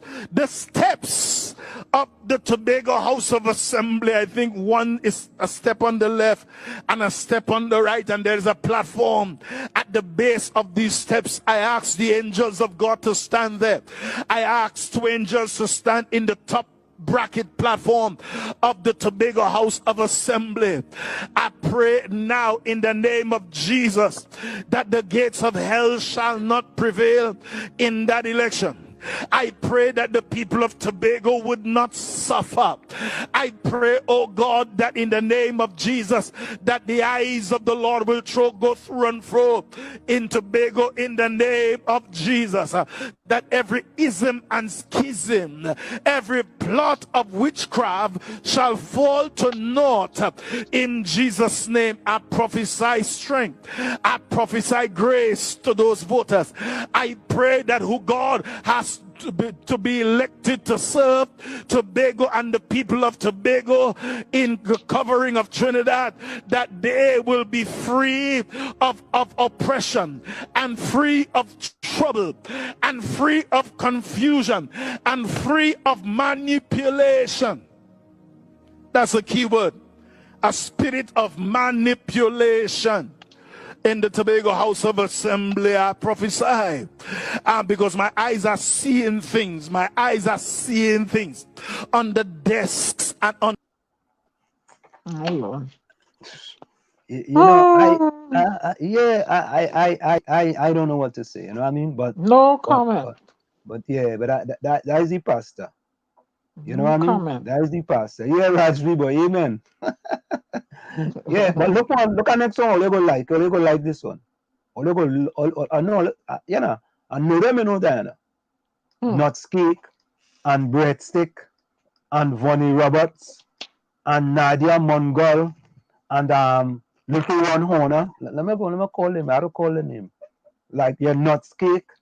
I ain't sure about Claudia, I ain't figured out Claudia yet, I ain't figured out Claudia. Claudia, I ain't figure you out yet. But I don't figure you out. Don't worry, don't worry. Well, I feel queen and nuts cake and fish stick and bread stick and rat C. Is it rat C, Diana, or rat V? I don't Oh, rat C, rat C. Nadia, I figured what Nadia is too. No? Nadia, I don't figure you out too. Eh? With Vonnie Roberts, I know know. Vonnie Roberts long time. So My I don't dog, know. my dog want to know what about him. Oh, and my dog, I figured out my dog already. My dog, I figured out you long time. Rose. And Ron wants you to play the whole clip, Vex. What you play the whole clip for? No, Ron wants you to play the All whole right, I go clip. play it. I go play it. Yeah, hey, Vonnie, we get Miss Bernie. I think she coming in Thursday. Miss Bernie coming Thursday. So let me finish. Nadia. No, I ain't figured out Nadia yet, you know. Queen. I don't know, boy. I feel Queen on the balance beam. I ain't sure about Queen. Oh, Anthony Medford, yeah. Anthony Medford and not Skake of them, same class. Anthony, yeah, little run on same class. Let me go back. Takesha. I ain't sure about Takesha, but my dog, you too. Yeah. Howard T-Person? Yeah. Howard T-Person, I know you too. You know you, I know you. Diana, that's call them out. I know them, you know. Diana, I know them, you know. I know them, Diana. I know them. Not sitting here hard, boy. Call your No, wall not trace. schedule what you want. I call him. Look, sweetie. I know lollipop. I know lollipop too. Lollipop, I know. Only I calling all out tonight before I play the next clip. I calling all out, man. Queen. Yeah, we had to have a side talking because I ain't figure you out yet. Oh. I ain't figure you out yet, Queen. Mm-mm. Yeah, who else? Hey, oh God, where you name from Toronto, from Canada? Montano, Montano know them. Montano is he know with them. Yeah, but I'm calling them out there, and I'm calling them out. Call them out. It was Me, I ain't calling out yeah. nobody. I don't try to figure nobody out. No, I figure them out. Let me hear one nuts. Let me hear card cake at to say. Let me hear what you have to say. William. Oh, Albert. Yeah, Bonnie Roberts. Albert. Albert, yeah. Albert. What? Raj, we say we're following the China bond market and we crash in December and take something done with it. What is that? What's that green thing? Yeah, Claudia. But Claudia ain't putting in no group. Claudia, I don't figure you out because I ain't figure out yet. That Claudia, that green thing is the world. A the globe. All Yeah, right. see, You Queen Rose. Oh, you see? Claudia saying go figure. Claudia, no, I just figured them out. Right? Yeah. Not cake so we figure out the Anyway, world trade. He's a I'm pound missing my payment. village family bad. Diana, you see what fruitcake call me? well, yeah, see. Fruitcake. Mm-hmm. Fruitcake. Oh God. Anthony Medford, I figure it out. I figure it out. Yeah, Tommy was saying something. What Tommy said? where Tommy? I miss my family very badly, but I'm glad to be in the village. I enjoy being in the village tonight. Yeah. But Tommy, I'm calling them out tonight, boy. I'm calling them out. I hear You know what I I hear song? you. That fella, that song, oh God, that calypso there from down south, man. Brian London, call them out, boy. Call them out. Call them out. What? And some honesty. You really believe the preacher is a prophet? Nah, that preacher is no prophet. Me believe that. You know, The pastor Anselm, over there. Yeah. Diana, and Gary, being on the ground gives me a different perspective on things. You know. Tell me the perspective, man. Tell me. First to begin, I had to deal with family who telling me it was okay for you to be out there stranded. Yes, okay, I was stranded. I know I had to come home to a house which is a dustbin. My sinuses overloaded all the time. The attitude of the people is still not in a place where they expect things to get better, or they will appreciate things getting better, because what we were feeling that is happening out there, and once you're on the ground here and you reach the people and you see the people and you deal with the people, you realize that everybody's still living in with their heads in the cloud. You know, the reason why things wouldn't get better here is because the attitudes are not in the place where it will determine an altitude. It's so sad, so very sad. Sometimes I wonder if there's hope for this place. But Tommy, go ahead when you're done. I thought you were finished. Go. The merchants have doubled the prices of their merchandise all around. But wait, Tommy, wait, as you said that, let me put that up. You hit the nail on the head. What? I tell you, I know what I see with my own two eyes. What, Tommy? I say what? Hold up. Look this one. I say no, boy. Look. Supermarket CEO said double should be $10, boy. What? I can't begin to tell you. Everything is the price is 100%. Don't talk about any hardware. $10 for doubles? Nah. Let me do something quick. Claudia asked me. Claudia asked me, answer me your crystal ball.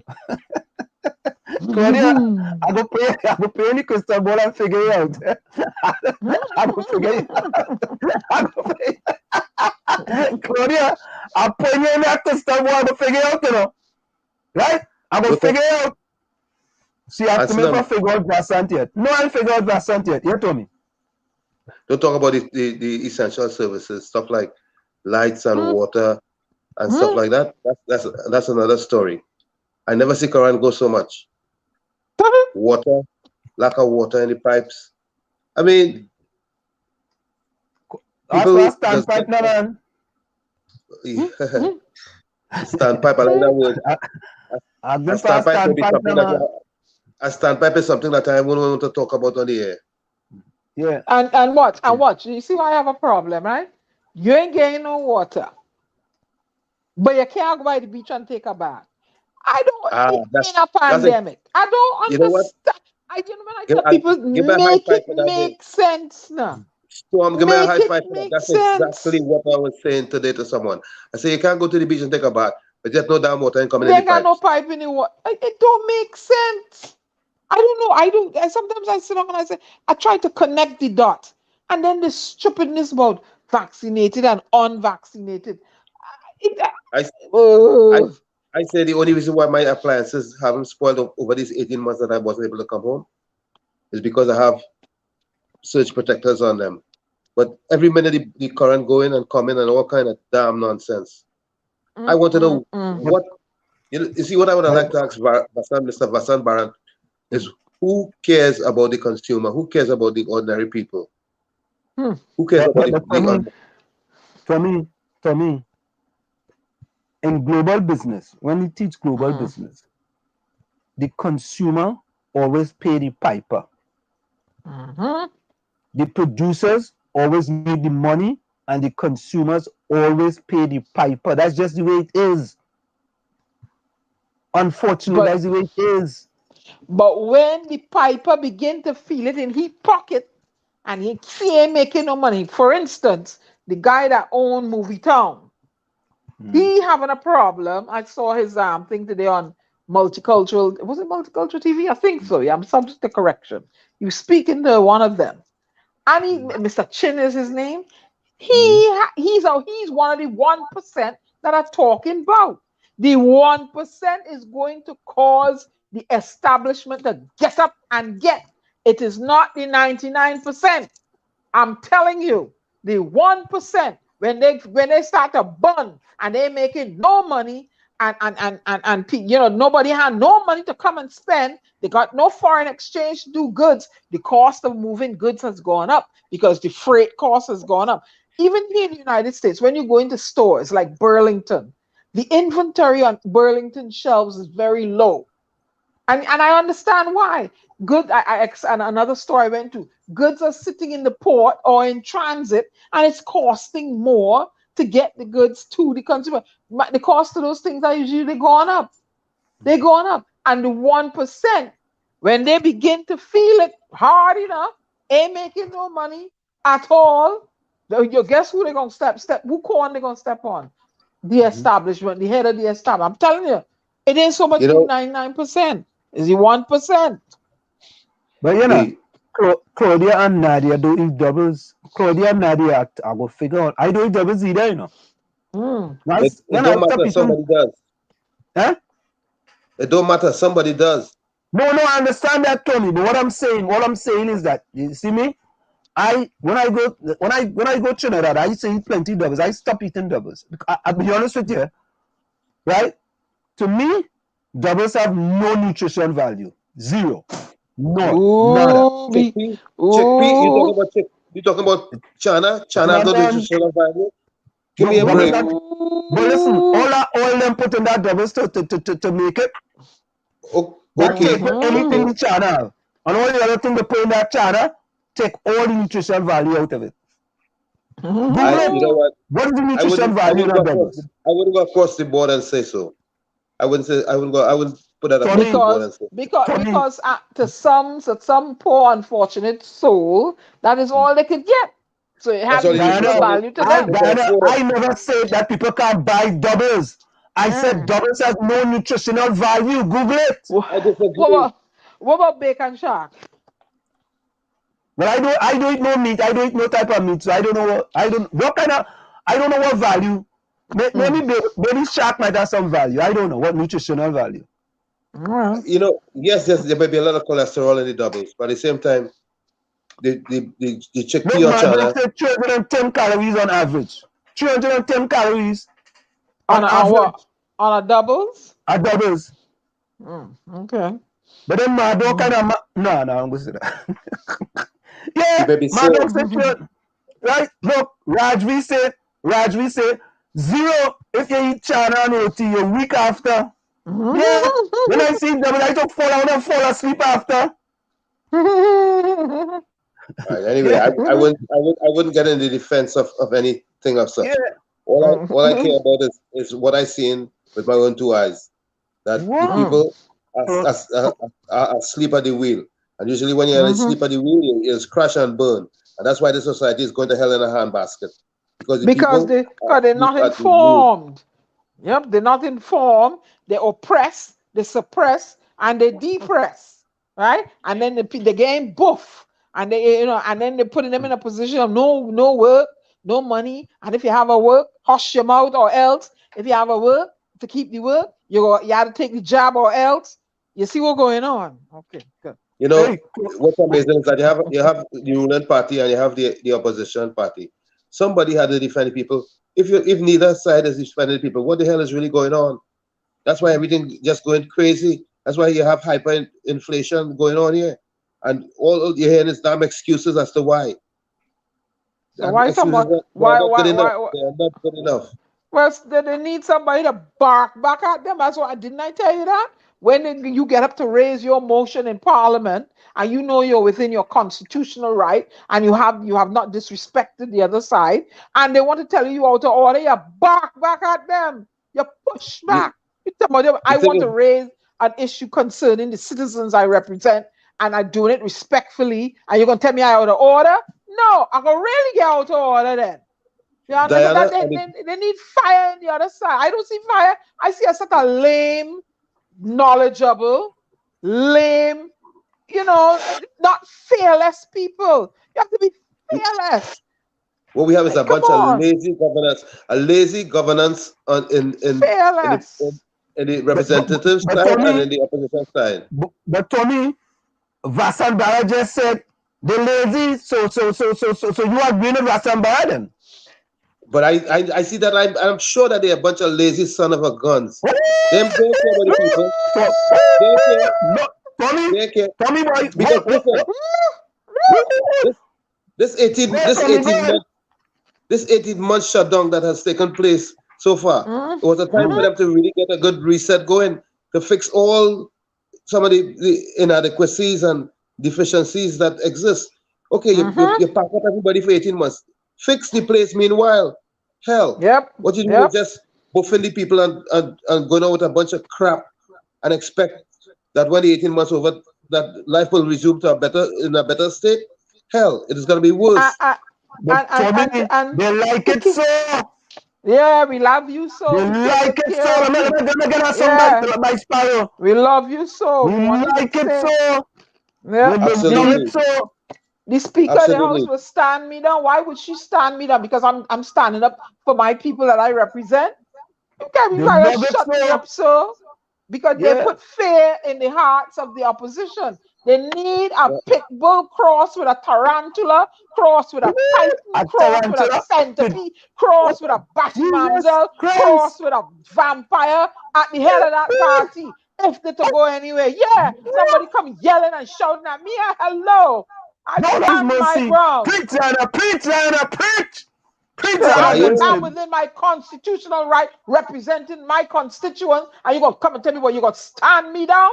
You're crazy? Now they're gonna see the Belgian girl, you're real stupid. You're mad, you gotta stand up.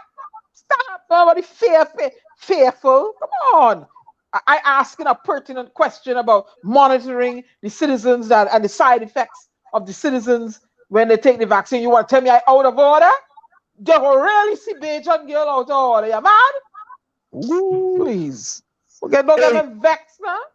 Dada, where's baby tattoo? And Slim, they say baby. Where's that tattoo healthy? What is that? I don't know what. I don't know a little bit. Ansel said that baby poop is healthy. Okay, good. Ooh. It's poop. And breadstick say answer me behaving like Rowley when he say you don't see anything special in doubles. I say that. That's what I say. A breadstick. Yeah. You see what breadstick put up? I say that breadstick. Yeah. I say there's no nutritional value in it. Look, Raj, we agree with me. Madhav agree with me. But come on, breadstick. I don't agree with you. But Tommy don't agree with me either. Right? I may eat a double once a year. It's not a favorite of mine. So. Yes, there are downsides to it, but chickpea is a very nutritious thing. But Tommy, I said yes, but after you put all that stuff with that chickpeas inside of that pot, come on, man.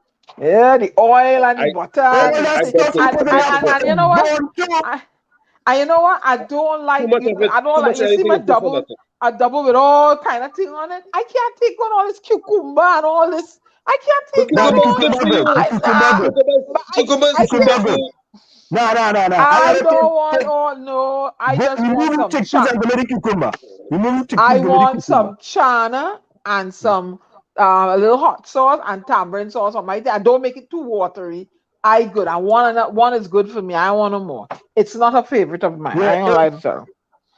You know, the thing is that there's good in everything, and everything, if you abuse it will abuse you. Anything you abuse will abuse you. On the other hand, I love a roti. I love a roti. Depending on what is in. I love a roti, but I like my hot. No. I like my roti with bhaji and pumpkin and them thing and karaili and whatever. I love them all. I love roti and I love roti. I love doubles, but I know everything is moderation. In moderation. I know everything is in moderation. I love a roti. Yeah, I want too much of meat in it. Yeah. And Tommy, again, new name. Carrot cake say that explains about small wall. Aaron. Small wall. Oh God, it's too hard, boy. Hey, where this island? Not sure. And Nana, where this island and Nana? Not sure. Nadia, I hear you, girl. Hey, I know you know what I'm talking about. Anthony Medford, Google it, boy. Google it. Nutritional value in doubles. Google it. Okay, Eli said wrong, boy. He said Wall Street, you're wrong. Do your research. Eli already did my research. Want to Google it now? Google it. Hey, look, my dog, he's a smart fella, bro. Yeah, and look, I just saw that. The best thing to eat is avocado. Just had avocado, boy. No joke, boy. What Google know about doubles? We had asked that Trini about doubles. Huh? What do you mean, Gary? Google everything, but you from Chewbacca, see, I ain't whether from it's China true, down there, false, but or Diana and indifferent. Tommy.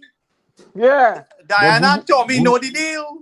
That's Anyway, right. at the end of the day, Tell on Slim. this is a wonderful place. This is a blessed place. It's just that the people who administer our business, they are in a mess. Not only are they in a mess, they are corrupt, lazy, and I could say some other words that are very unkind, but I'll hold my tongue. What was your experience coming through the airport?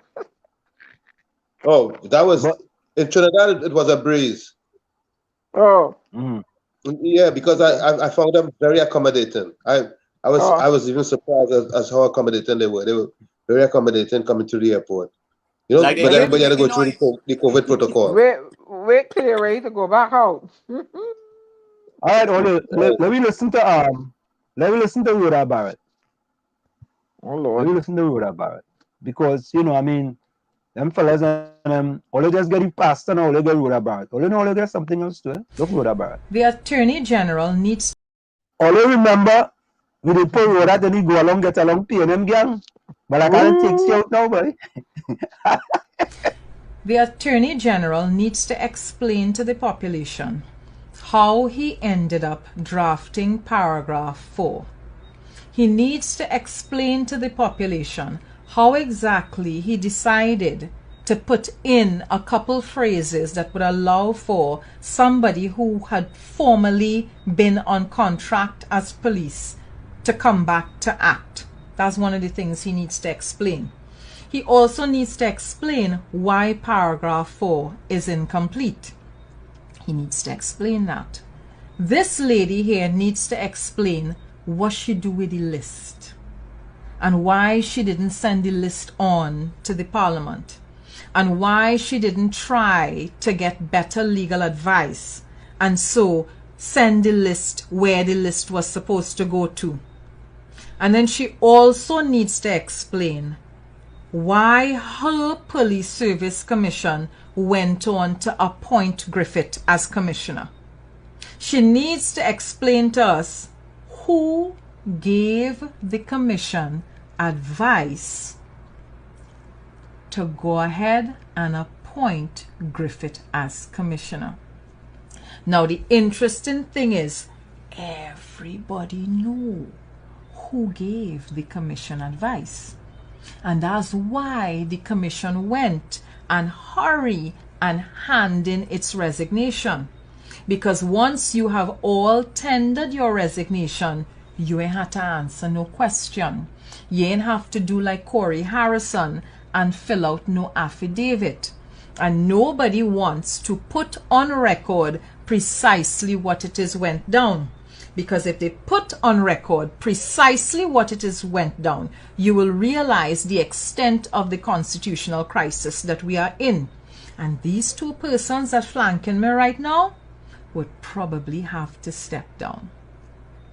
So all you could vex, all you want to vex about me asking for people to step down, and you could go about telling people that I trying to assassinate you, and you could go about, well, politically assassinate you. You could go about calling media houses and telling media houses that I gunning for you and I going after you. You could do all of those things. But don't forget that both of you, your responsibility is to protect the Constitution. Your responsibility is to ensure that it's good law, and it is good law for everybody, not one person, not a handful of persons, not your friend, right? And no amount of pretty face could sway me when it comes to things like the Constitution, accountability, and transparency. Boy, tell Rhoda I still love she, eh? I want Rhoda. I want Rhoda. On this point, Gary, wait, Gary. Let me go solo for this one because I might cuss tonight. No cost. No cuss. All right, I ain't go cuss. Honestly, are we in the mini village? We don't hide nothing. We don't hide things like them other radio station channels don't want to play this and don't want to play that. We playing it.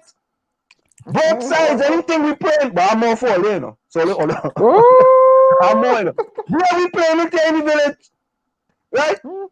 And listen, the woman talk some good points, right? Bacchanal and confusion, but listen, I pushing go along, get along, PNM gang, I never got to be mushy, boy. Now hold on yet, because she had called her Dr. Raleigh. She had to deal with Dr. Raleigh.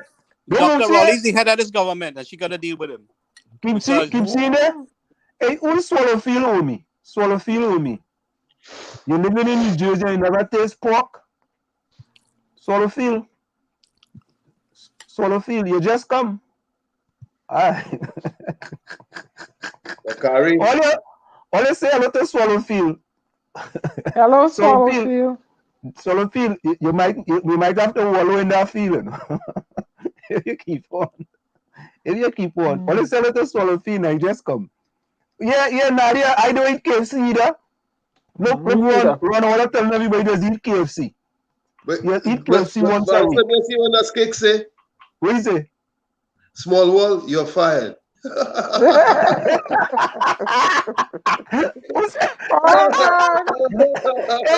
Hey, Carl Cake, you're coming good. You coming good? Small wall, you're gone, boy. We can't fire Small Wall. Who gonna carry the show? Not me and Tommy and Gary. That's Cake, you put in a lot on my shoulder and you want me for leadership? Oh Lord. I ain't sure if I can handle this mindset of a persons to lead. We gotta do a remake on their heads. Oh my goodness. Yeah, but I surprised a man putting in the chat. Me calling him that he does eat KFC once a week. What is that one, man? You know what KFC stands for? What is that? Tell us, Diana. Can't effing cook.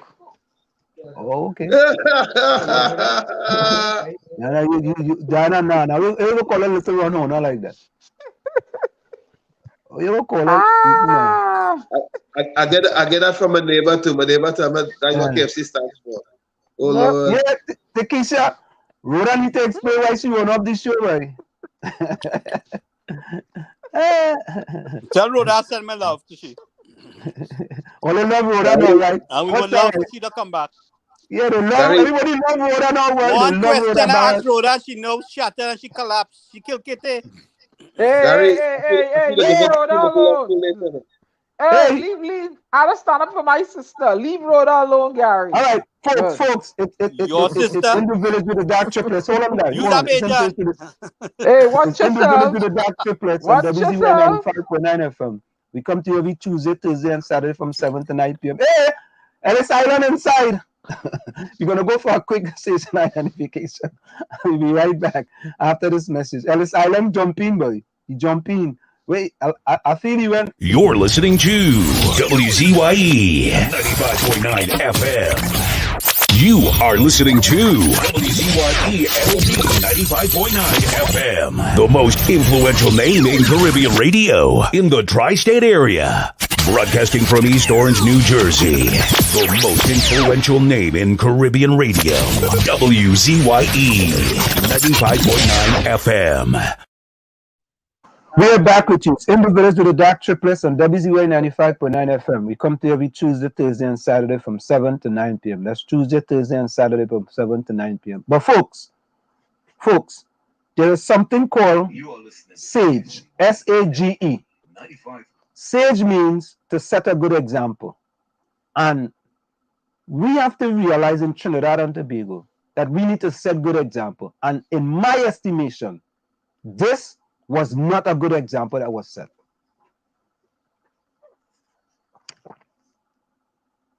For your own benefit, don't do it. I would assist you in having your little Yes, but I need Gathering, one. a lot gathering, please. I need one. Social distancing, everybody. I need one tire there. Just There is one. no, I just need one right there. You want to put one in the road, not on the fire? Just right there. Huh? Yes, just right there. Well, I don't want you put it. All right, fine. The same gentleman who took up the one and put it up. Gentleman, I will Not on the fire? Put one. I'm going to look on what I'm looking. Just drop one on the fire. Everybody keeping you? Of course. Drop one on the fire there. Not on the fire, son? Of course, the fire will just smell the fire.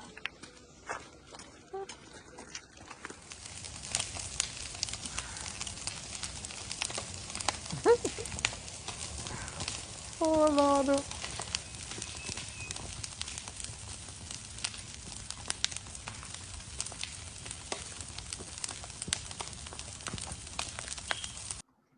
No, Olia, here's why I do agree with that. Here's why I do agree with that. As a member of parliament, you have to set a good example. It's better for you to speak to the people and let the people go out and do it than for you to go out and encourage that type of behavior. And that's why we have problems in Trinidad and Tobago. Yeah, well, I don't even support the people doing it because I will tell you why. You're inconveniencing the people in that same neighborhood. Gary, but let me finish, right?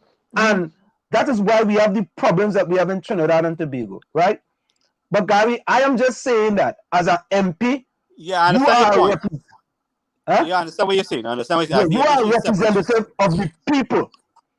And even if you thinking that, don't let the people see you encouraging that type of behavior. You have, you know what it's like? That's like Hasely Crawford going to the 1976 Olympics. And before he won the 100 meters, he was just Hasely Crawford. And after he passed that 100-meter finish line and he finished first, in front of his name goes Hasely Crawford, the gold medalist, 1976 100-meter gold medalist, Hasely Crawford. Hasely Crawford now cannot come back to Trinidad and Tobago and exhibit the same type of behavior he was involved in before he went to the Montreal Olympics, because he's now a gold medalist. And Michelle Benjamin is now an MP. MP is in front of her name. So in my estimation, she need to set a good example, and she did not set a good example. Gary, go ahead. Yeah, in general, I don't support this kind of activity in trying to resolve the issue. All right, it's against the law. You inconvenience the people within your community that's already convenience, and then you're creating a hazard by the smoke and the fire, and you're possibly endangering people. So I do not support that kind of form of protest, number one. I mean, we need to really mobilize and get in the face of the government, but I don't support burning tires. I don't support blocking the road, because the only people you're inconveniencing is the people who are already distressed.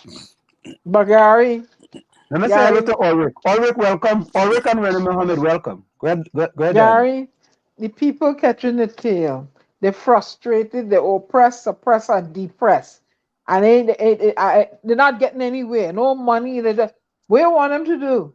And that is the pushback that I talk about. And that is what Judge Volney talked about. It ain't start yet. Well, mobilize and storm around the parliament. They burn some tire that again they're sending a smoke signal.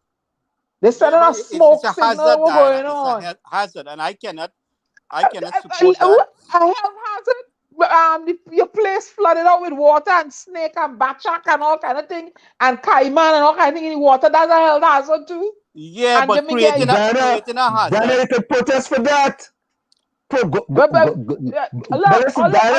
Dana, you as the MP, Dana, that's part of the problem we have in Trinidad and Tobago. Well, but nobody ain't listening to the people. Where are the exemplars? Where are they? Where are they? He's an MP. Anselm, the place full of corruption. I mean, I just get jacket. Nobody What ain't do listening. what have to do with going and burn tires? Nobody. So where you want them to burn? You as an MP, go and put the tire over there. Go and put it over there. You're encouraging bad behavior. Maybe she burning away the tires so the mosquito don't go and breathe inside the tires. You don't know? Nah, the mosquito, that's what don't kill the mosquito in Trinidad. I'm talking about the water, the tire holding residual rainwater and the lava and hatching the mosquito. Well, maybe that's what she was doing. You don't know. But when people's backs are against the wall, they go and do anything. They're not. They don't forget. They study law and all that. When your back is against the wall, you're gonna come out gnashing. And that's a smoke signal they send them. Wait and see. You wait and see. Not cake, say. No, not cake. Burning a few tires is pollution. If you please, don't even go there. Them few tires gonna pollute the whole world. Please. Nah, for sticks, nah. Please. And some MPs are citizens and residents like ourselves can disagree. Please. No, absolutely not. So Ghana, MPs are citizens like me and you. For stick, what about all the pugs them going? Are they getting that? Please. Are they getting all the pugs them going? Come on, a man, for stick. Where's that one? She tired and she fed up. You don't know how many airs running to her. They ain't got no food. The booklets can't get filled. The roads in a bad shape. The people they're behind on their bills. They're hiding the car from this one, the next one, the third one. They have no prospect of a job. You don't know how much people lamenting in her ear. So she against the wall too. Is she part of the incumbent or is she part of the opposition? Without civil unrest, we'll have no change, Talk it, Tommy. Talk it. Tommy, I'm agreeing with civil unrest. Let Tommy I'm not disagreeing with that. I am just saying the person as an MP, as a member of parliament, right? You have to sit in the background and don't be out there encouraging that type of behavior. Well, we criticize the UNC for telling people. Let's look at it this way for a second. We criticize the UNC for telling people to say no to the SOE, and then they went in parliament and they abstained. So then, she take a lead. But at the same time, I wouldn't suggest that. I would suggest gathering, line up 6 feet apart in the front of Ministry of Works office, right? 6 feet apart. Get as much people you can get there and line up. And line up in their face, and you go with them. Listen here. Malcolm X say by any means necessary. And Trinidad and Tobago coming down to that. All the talk. And you see Rhoda Barrett call for them two that was flanking her. The characters are questionable now. Talk ain't helping the people on the ground. When they're back against the wall, butt it out. Yeah, trust something somewhere. Carry your children to safety and make them understand what's going on. You see what's going on in Italy? They're pushing back against the law and all this separation and vaccine, showing vaccine to go in place and all that. The people tired and fed up. I want to throw something else. Too. I'll start one somewhere else. They're not listening. If David Welch take to the street, they slam he down to the ground. If the Imam, Mr. Brother Abdullah, go on to give them a letter, they bring 4 policemen with gun and escort he and carry he away. The people tired. You can't walk around the pavement on the by the Red House. Of madness all they're talking about. But pelt tires, pelt old clothes, everything. Start the things. We didn't start the fire. It was already burning when the world was turning. You know that song was true. Correct is right. I want to throw something in the mix right quick. I traveled on an airplane to come down from the United States. Everybody was sitting shoulder to shoulder. Who's sniffling? Who's sneezing? Who's coughing? Listen to me. I had to put this out there. Okay, this 6 feet apart and social distancing and masks and all this bloody nonsense. They're serving snacks, they're serving water. People moving their face masks to drink their water, to eat their snacks, and so on and so forth. Who's fooling who? What the heck is really going on? Thank you. And the planes are full, wall to wall, door to door, hall to hall. Who's fooling who? Who's fooling who? Thank you. I want to know what the heck is really going on. Talk, Tommy. Vaccinated can't go with unvaccinated, and your children can't go to school. And everybody had a negative PCR test. As a matter of fact, the most delay was at the point of boarding. The most issues were at the point of boarding, not at the point of disembarking. So, yeah. Tell me. Thank you. Talk, Tommy. I'm glad you down there. Wrong with me? Am I thinking too much or what? Talk. It doesn't make no sense. I can't connect the dots. Children can't go to school if you're not back. But you're taking away the constitutional right to an education now. You lock out citizens. Huh? You won't let them come home. No, you don't want. You're causing an apartheid with the vaccine and education now. Nah. By any means necessary. That's what Malcolm X said. I tired of them. I sorry I ain't down. They only see me in the news every day. Every day. I had to be in the news. When I tell people I had a ticket to come home on the 25th of March 2020, right? And 3 days before they closed the border, I applied for the so-called exemption or whatever the heck they call it, which is a visa for a citizen to come to his own country. And I was denied the damn visa. I had to wait till the quote unquote open the border again to come to my country, to come to my house, to my home, which became a dustbin that I have to try to clean up and inhale all the dust and clutter up all my freaking sinuses and so on and so forth. Because no amount of mask you use, you can't continue to work with the mask on in this warmth. And who caused that?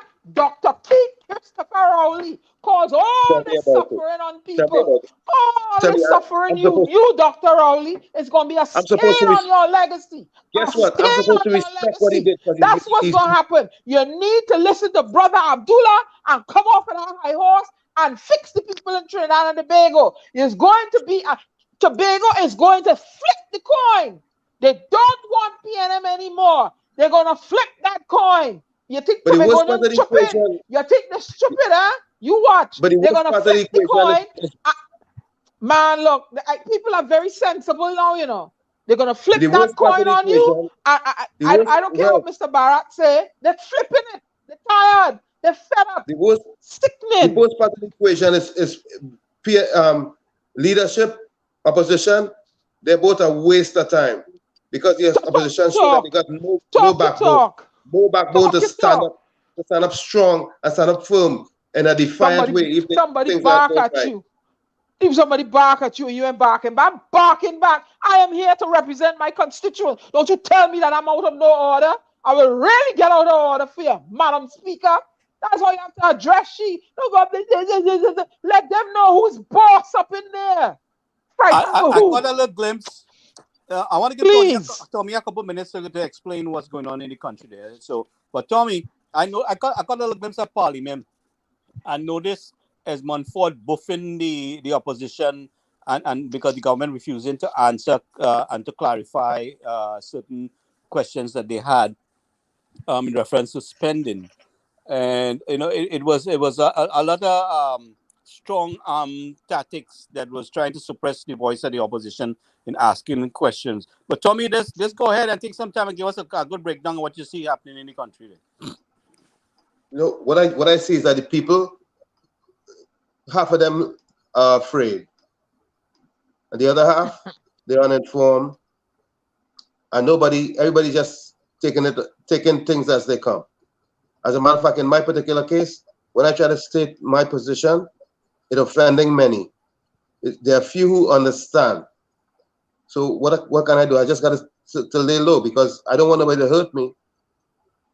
At the end of the day, that's what would happen if I keep expressing myself clearly to people, especially to family members too.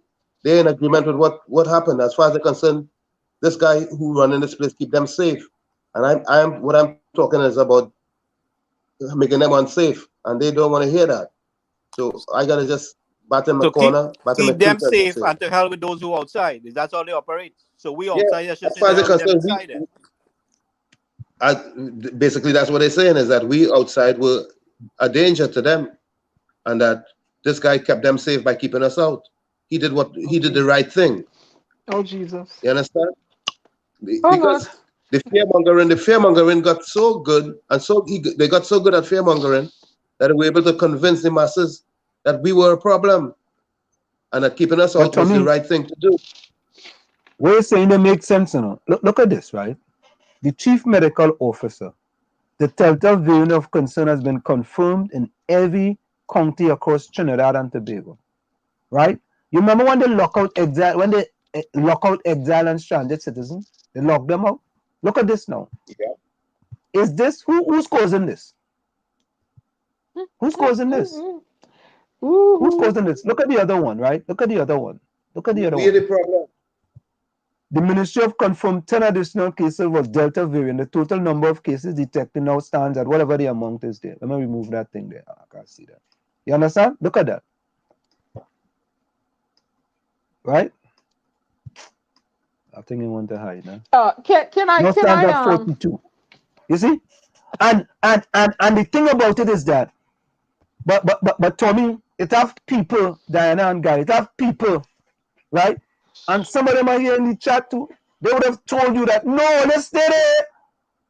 Because all they're bringing back COVID-19 into Trinidad and Tobago. Look, already 42 cases of Delta virus in Trinidad and Tobago. The Delta variant. I wonder who bringing them. Who bring them in? Who bring them in? Answer, let me tell you what. Yeah. Barbados' situation, I'm reading the actual COVID-19 national border, and they may lock out no citizens. As matter of fact, they were taking in Trinis and quarantining them, and 85 deaths. 85 deaths. Total. And they had all kind of people in transit. And they had all kind of people going through there. Now, where make it make sense now. Make it make sense for me now. No, it didn't make sense. Make it make sense. That only increased when the vaccine started to roll out. You know. Make it make sense. 85 deaths. God rest their soul. I'm sorry for the families. 85, and Barbados was handling Trini nationals, housing them, keeping them, putting them on plane, begging to go back home. Huh? And what kind of madness? Me and Marty relaxed the rent when the landlord started to pressure some of them who couldn't pay. All of that. Whenever the spike go up, she call a national pause. Hey, the spike going up, you gotta call back on the curfew, national pause. She ain't a lockdown. She used softer words. National pause. But that's leadership. You don't see her buffing the people. Oh, you don't want to take the vaccine? All right, me and you gonna have a conversation. And she will go and have, that's what she said, we gonna have a conversation, I will enlighten you. But she ain't buffing nobody like this one is behind the podium. And then how you expect people to respond to every action brings a reaction. When you're back against the wall, shoot, that's why they're burning tires. And you think that's all they're gonna burn, you watch and see.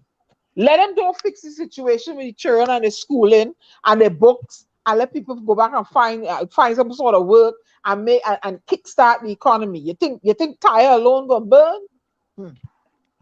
Look, not only tire burning, and let's say burning Trinidad passport and ID card too.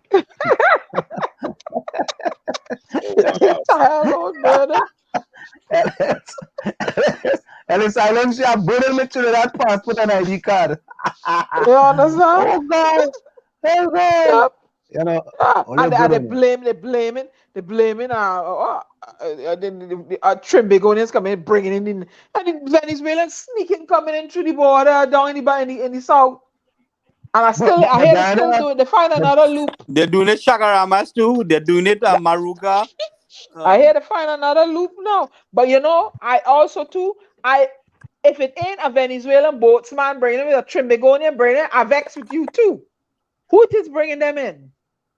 They're collaborating, man. This trade is going on for many years, you know, between Venezuela and this contraband. Them going and shop at Marcy. They're coming from Venezuela and go and shop at Marcy and them places, and then go back to Venezuela and sell this like a business. You understand? So they ain't stopping them from coming in. because They ain't you know stopping them from coming in. they're There's no making money. restriction. Here's what. Remember where Senator Leiter said? There's no restriction. They come, they pack up the boat, they go on and wherever they want to shop and leave the country, and no checkpoint, no yeah, but nothing you at and all. I stringent. Gotta do this, gotta do that, and they come in as they like. You see? Yeah, You they see? put army and police and everything. I think they watch me coming on a bus and through up aircraft. You see the disparity, the frighten you and all kind of thing. Put you at a hotel with a man with an army gun. Will you go a man with a gun gonna guard me for? Why? Well, I some royal figure or something. He got the. Takisha wanted some water. She blood sugar dropped. Going to ask him a question. He buff she. Please. You understand? Yeah, Ellis Island. Wallpaper planning for we. What's he paying him face? How you see my face? Hey, Ready Mohammed boy, you back? Ready Mohammed say boy, You have disabled people. Disabled people can't get access to the benefits and then you come and giving this deficit budget and then you're talking about you're only looking to throw insults. What I see all the time, they're throwing insults and making the opposition fair. I wish I was on the opposition. I would like to get up there and one of them make a stance to shut me up. Let somebody make look at me the wrong way. Diana, we heard how it works. You do what the leader says. Else do what the leader says. Well, you see me? Wait. You see me? And that is why I am not in no job in corporate America, because I'm independent, but I operate as a team member. Now, if I see the team weak and they need leadership, I will get up and volunteer to lead. If you don't want me to lead, then I could take my tail somewhere else. Listen, it doesn't work like that in Trinidad and Tobago. Whoever is designated leader, you have to follow them.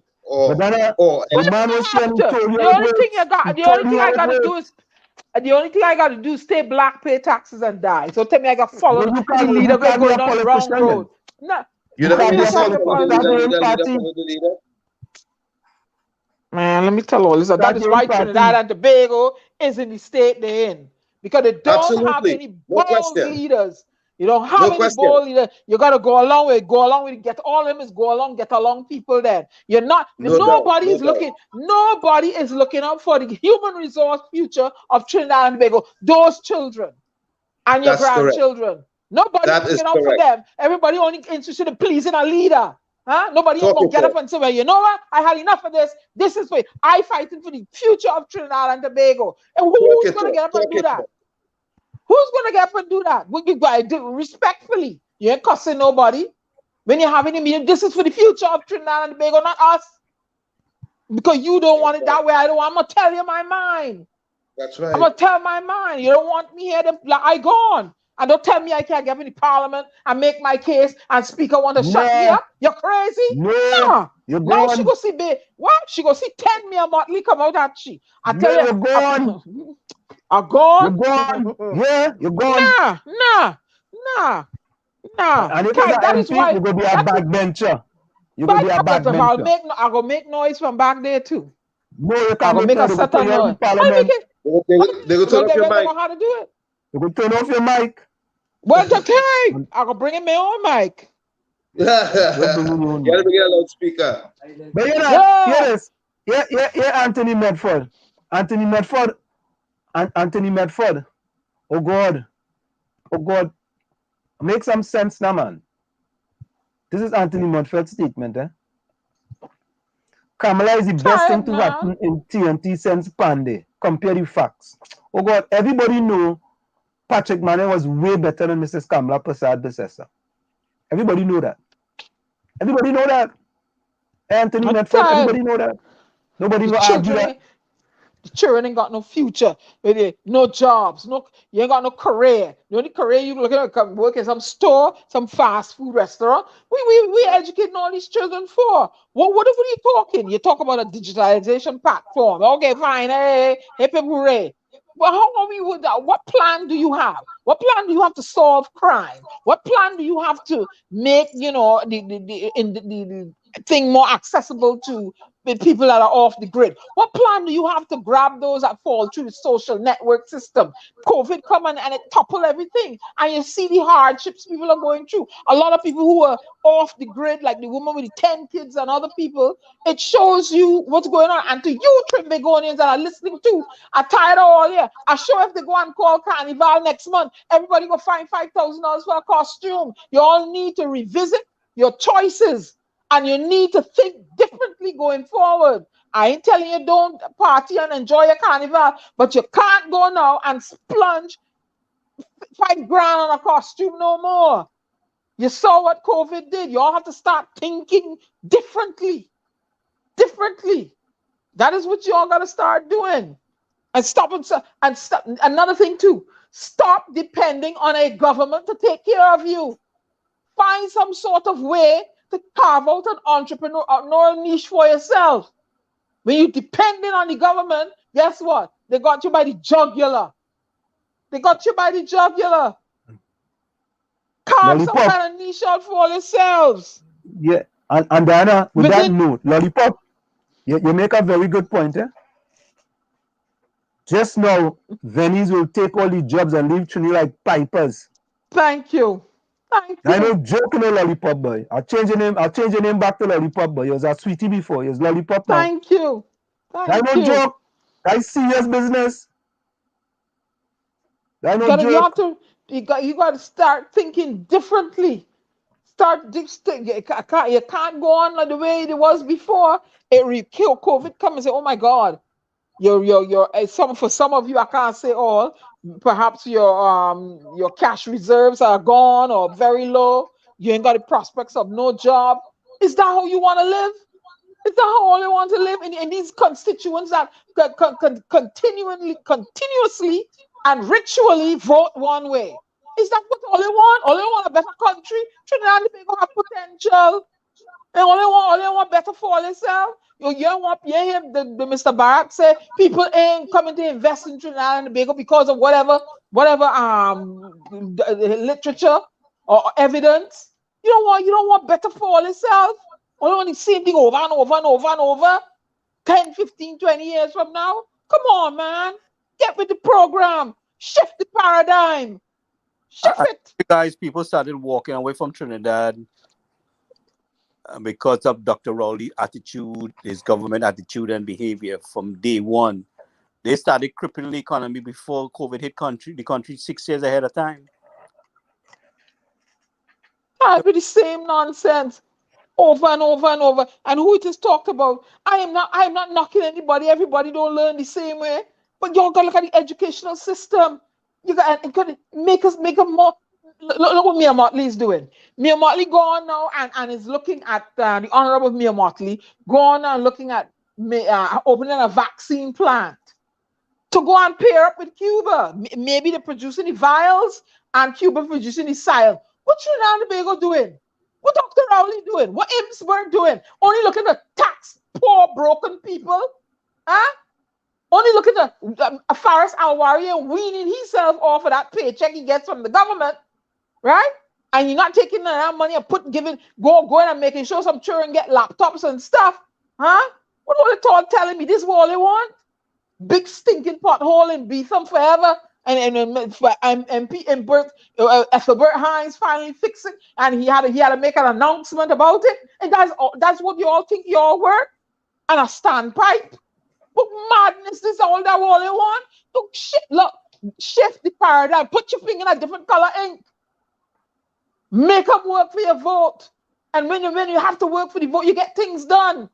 Don't identify no UNC and no PNM. Identify as a Trinbagonian, whether you're Chinese, Indian, black, white, Portuguese, wherever, a Bati Mamsel, wherever. Identify as a Trinbagonian first and foremost. And then let the politicians earn your vote. That is what all they have to do. I bet you things go get fixed.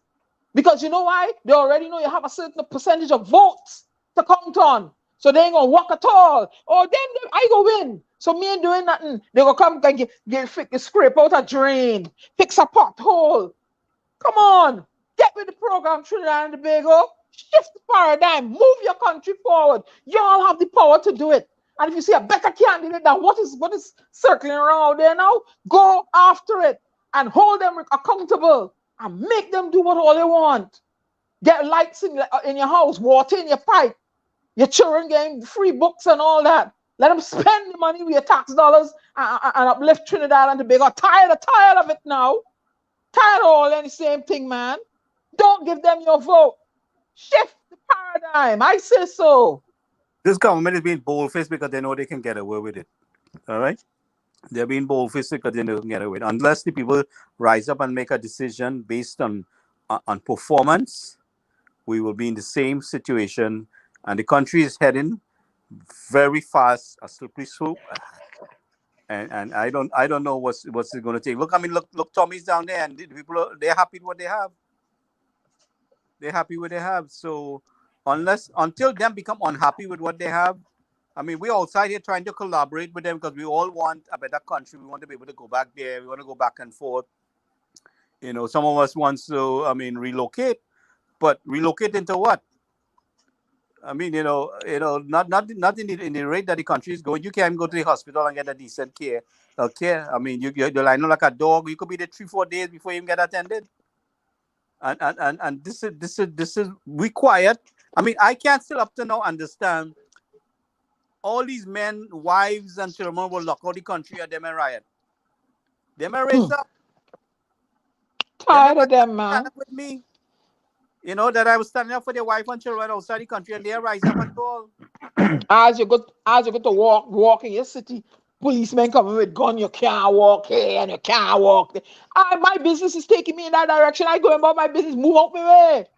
Now if all you think I breaking the law by walking with my mask on and going about my business, then detain me then. But make sure you detain me rightfully because I will sue somebody. And don't slam me on no ground because I will to hurt. You understand? Nonsense. You can't walk in, you can't go there. Like a police state. How the people frightened and all kind of nonsense. Madness. I'm sorry I wasn't in Trinidad and Tobago. All you to hear my mouth. All you to see me every day in Port of Spain. I have business to see about. Every day. The Imam Abdullah, my brother Abdullah walking, going somewhere. I walking with he. I right behind him. Yeah. I go in with brother Abdullah. Which is why the man can't deliver a letter. You can stand up. If you all sit down all the time, so they go. And the opposition, you all need a pit bull up in there. Somebody, hey, I'm making my point here. Later for the speaker. And all they can go in the back and confer. Or wherever they want to call it, I don't know. But you have the opposition, you have to have a voice in parliament. Can't be squashing the opposition. Then we living in a dictatorship. Or as a tyranny. Tired of them. They were questioned about some temporary contract position, and they're not advertising the contract position. Money was allocated to that certain category in various ministries over each budget, and they don't want to allocate how the money was spent at all. When the opposition asked the question, I caught a few little glimpses of it, and the Minister of Finance ridiculing the younger members of Parliament because they're kind of new to Parliament. But they were asking for clarification of why these positions were not advertised and the hiring process, how is it done? They refuse to give accountability of who was hired, and the number of employees hired there. Not in the sense that how to say direct names and identity, but the amount of people hired for the job, how was the salary paid? They don't want to give no information at all. And a lot of insults, and they get in away. And Esmond Ford, who is a friend of mine, acting like a bully and arrogant, supporting him. I want to see if he's gonna go and continue with this SOE. I'm waiting to see, I'm waiting to see. Then I taking a plane, I going to Trinidad. I'm needed in Trinidad. I going. I'm gonna put my affairs in order here. My attorney will be on my phone. And when I put somebody in my place here for me, I go into Trinidad. Let he continue that SOE. I go into Trinidad. I going down the road. Yeah, somebody got slapped to he. I coming down the road. I getting all the ample warning. I coming down the road. because I had enough. I ain't living under there, and I had enough. I coming down the road. I have business to take care of in Trinidad and Tobago. Yep, every day I have business in Port of Spain. I gonna see about my business. Oh yeah. You want your ID card? Oh, You want I your don't ID? want to. I don't want an ID card. I have the right to be in Trinidad and Tobago. I'm a born Trinbagonian. I'm gonna let the government of Barbados know I'm down there, and I'm gonna let the United States government know I'm down there. I go into Trinidad and Tobago. Let he continue with that nonsense. I come in, and I go in and walk Port of Spain. I gonna be on. I gonna be, have my lives going. I coming out. I tired. Yeah. I go stand up. Buzz Butler coming for you. Yep. I coming. Enough is enough now. Buzz Butler, Malcolm X, Rosa Parks, a bit of Maya Angelou. Who can give me them? A scorpion, a centipede, a coral snake, everything I wrap up in one coming. I come in.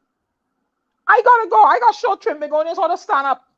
Oh, they gotta stand up. Enough is enough now. What? Enough is enough. Dana. Well, you know, the election is December 6th, right? Enough is enough. And the SOE is supposed to end on November 30th. Unless the Yeah. government goes to parliament. Now they need a special majority to continue Yep. this. So Yep. I go into Trinidad. What you at? Well, I can go to Trinidad. Them can't stop me from coming there.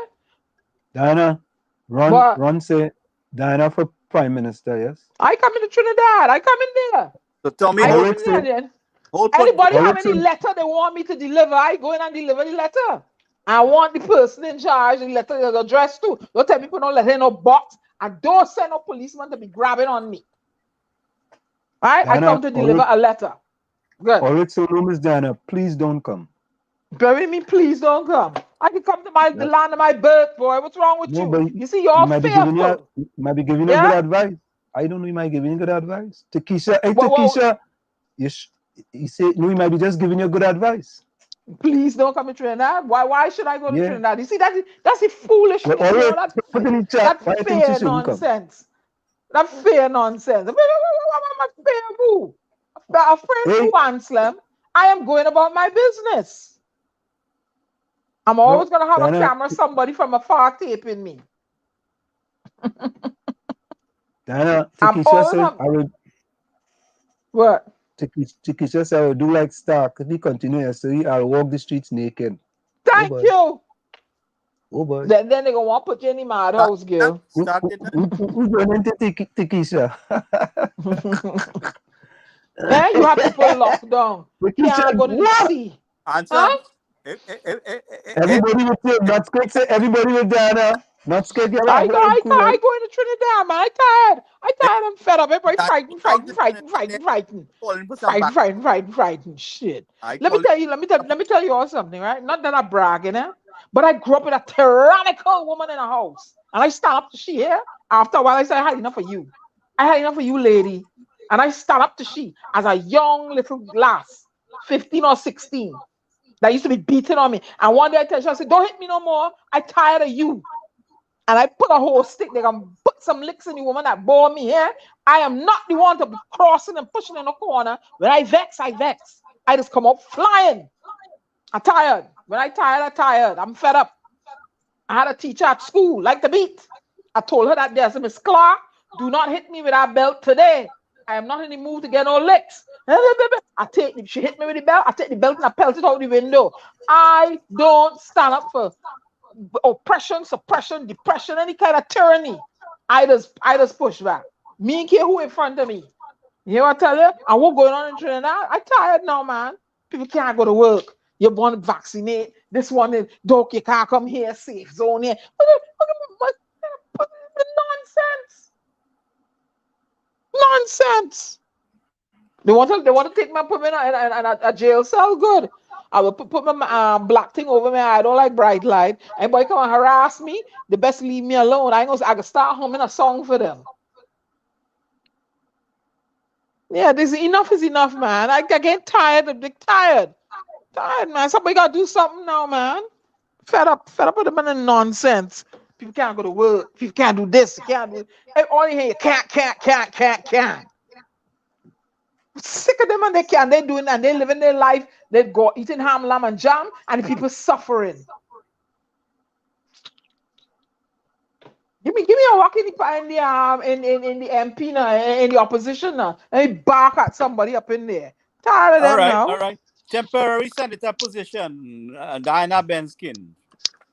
I'm a Yeah, bark at yeah, somebody. I'm not in the yeah. That could mood. be arranged. That could be arranged. Give me a walk. Give me a walk now. Give me a walk and give me the facts. I go and let that speaker of the house dare make an attempt to shut me down. Let him make an attempt. Tired, man. You have to stand your ground. People pushing you around. What's wrong with all you? Please. I know must be the African in me. I don't know. What? Yeah, don't come in a fearful thing because it ain't working. Tommy, it ain't working. You're trying to put fear in me, you're wasting your time. That is one emotion I don't succumb to. Fear. We have to get this playbook. The playbook had to change in order for this new system to take effect. But the people lacking leadership, Tommy. That's why we lacking leadership on the ground for that. You know. It's something they need. Hold tight, Tommy. Diana, come in. So hold your position there. Don't move. I fed up. Diana, all it says, because like Trinidadians in a bubble, they will put you in front and you look back, it will be you alone carrying on the fight. That's all right. That's okay. At least I stand up for my rights. Nobody ain't gonna force stuff. I used to have me in school. I have soldiers. Nobody. I have soldiers. Them people behind me, and when the fight started, they leave me standing to fight. I used to have the whole man. Hey, tired.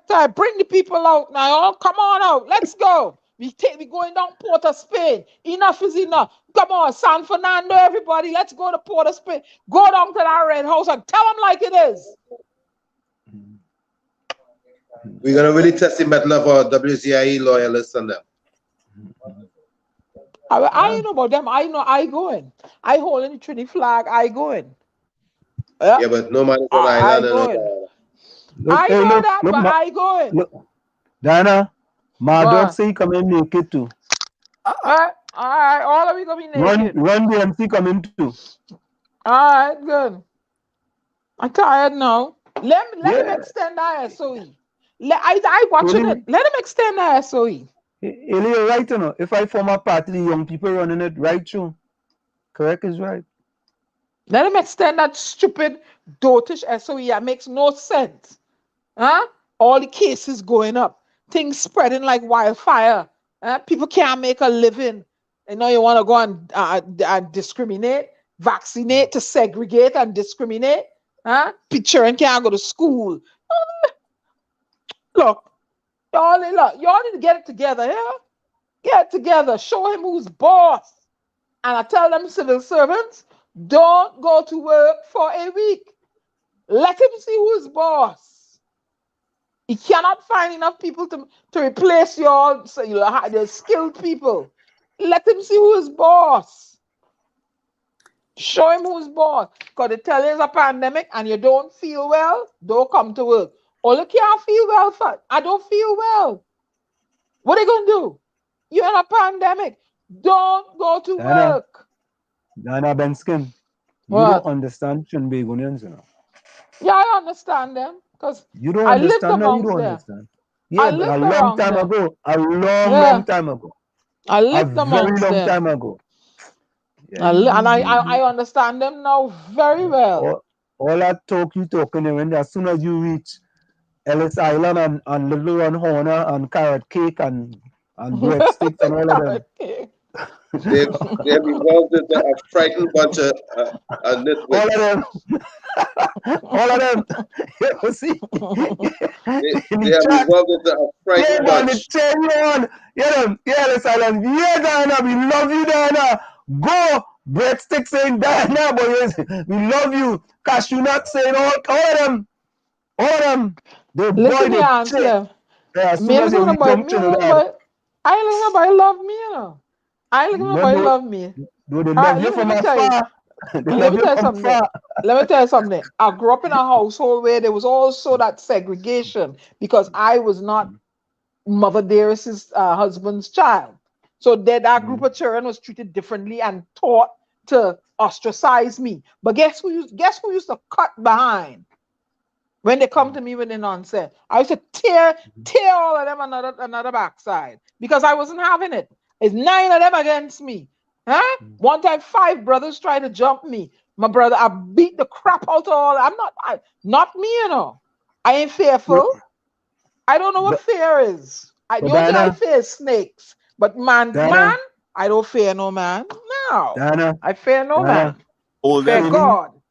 Haley has a very valuable point. I fear People can do God. whatever. The only thing that matters is the vote. That's right. That's why I keep preaching it. That's why I keep preaching it. Or they could go and protest in front of the Red House 8 days a week, 465 days a year. At the end of the day, is when you go in that booth and vote.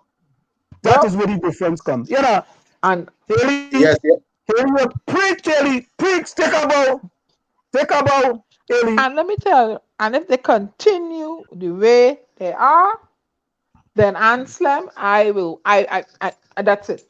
They want to continue down the road with this one buffing them, and they get in this little pittance, and the country ain't going forward. Then all they like it so. You know I what? rest my case.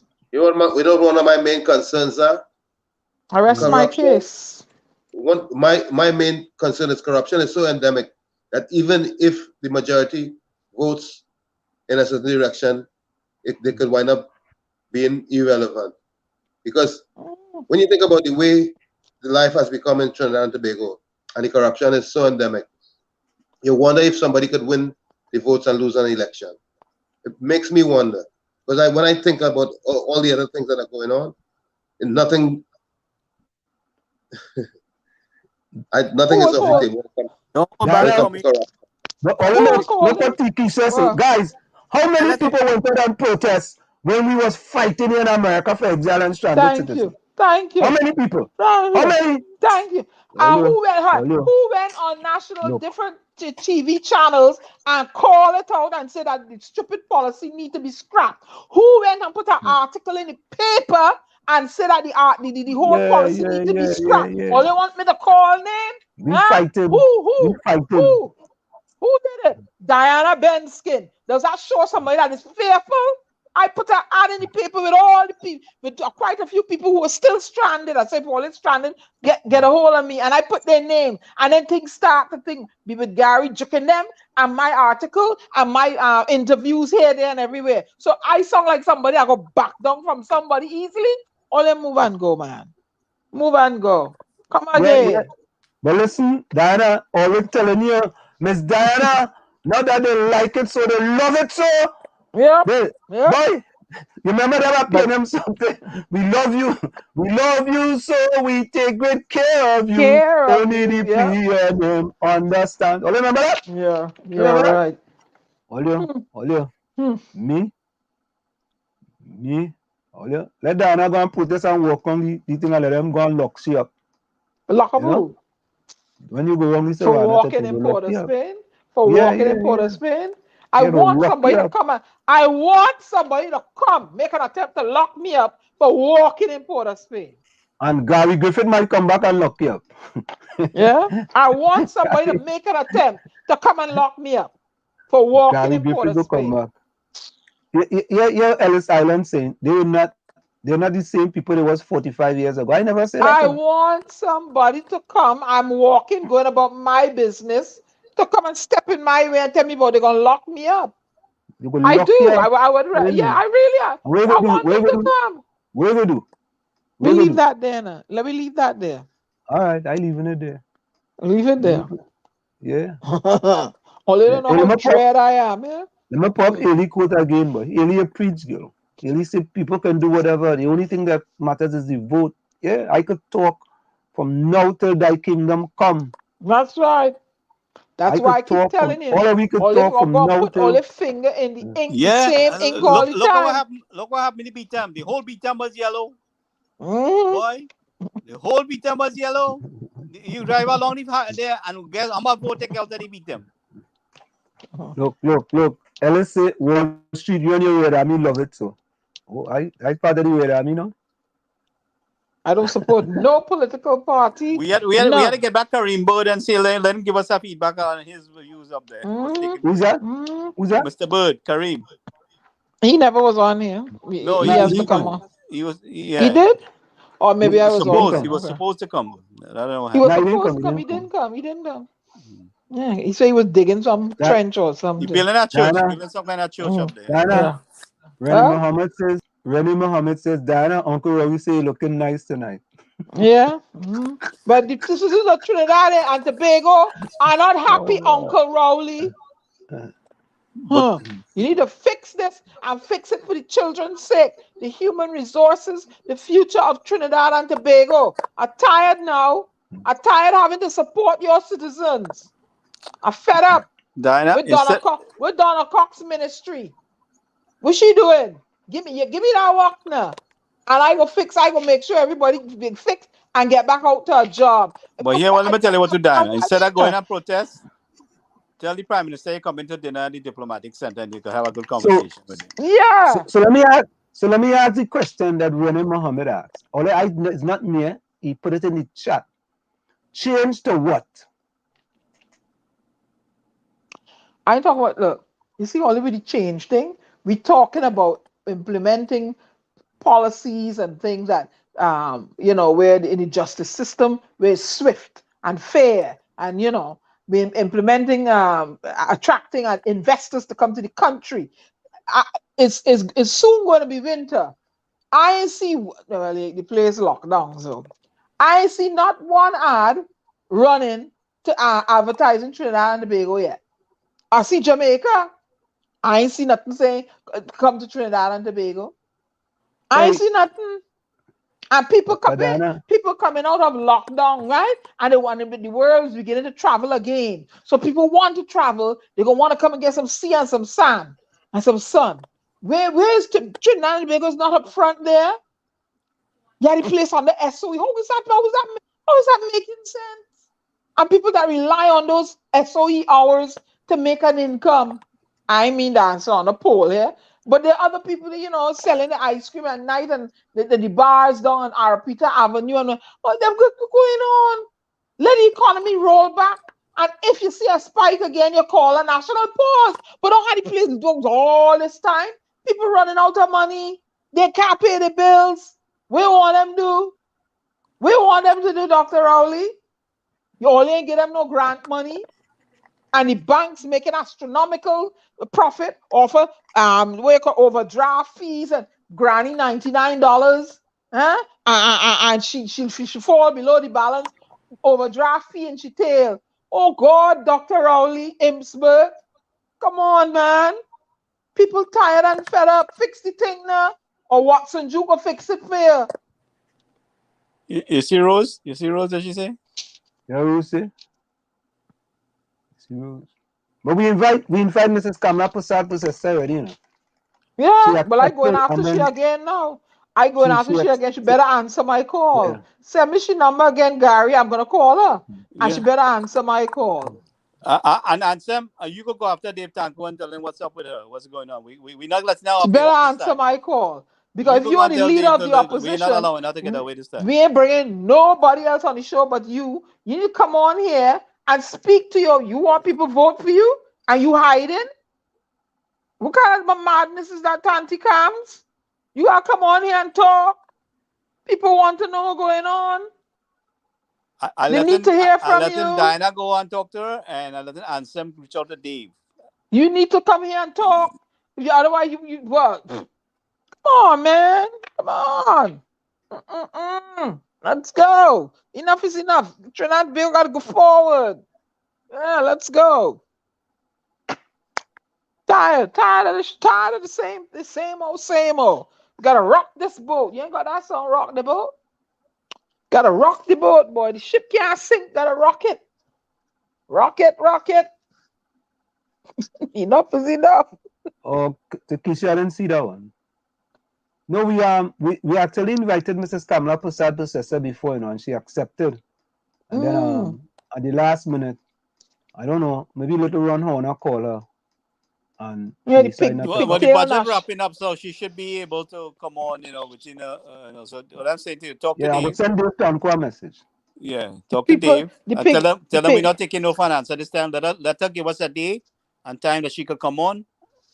And I let it be. I gotta be on the show with you too, because I got trained she to bite back. You understand? Good. Oh God, I laughing at you though. Who you laughing at me? No, I laughing at you. Ellis said Wall Street Mohammed. Eat little and live long. Belt started to cut in TV. In fact, you know what I'm going to do, Anson? Before she come on the show, I'm going to request a Zoom meeting with her. No, let she come on the program. No, We ain't booking nobody that night. No. All night. We ain't booking nobody that night. Okay. Nobody. No. The pigtail national movement. That's all it is. All you want people eat pigtail, cricks, and I said a canned food. I said a canned food full of sodium and benzo, wherever that preservative is to Let keep it the be a thing on how Saturday night, long? Anson. Yeah. Let it be a Saturday. Yeah. In fact, let me try. You have anything going on this Saturday? Yeah. We have I don't know. No, we had to check. No, but listen, if she coming, whoever we have, we go just put them for next day. That's right. Give her the whole show. Yep. You get We want to know what's going on. Yeah, man.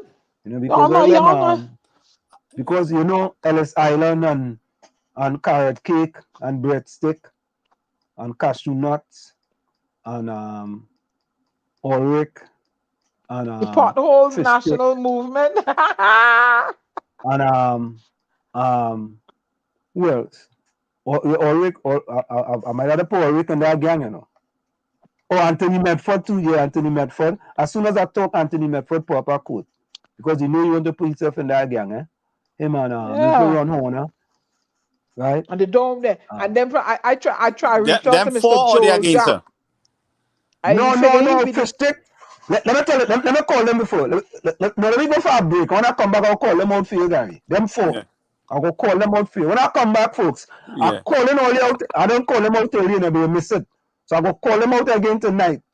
When we come back. All stay tuned. It's in the village to the Dark Triplets and WZYE 95.9 FM.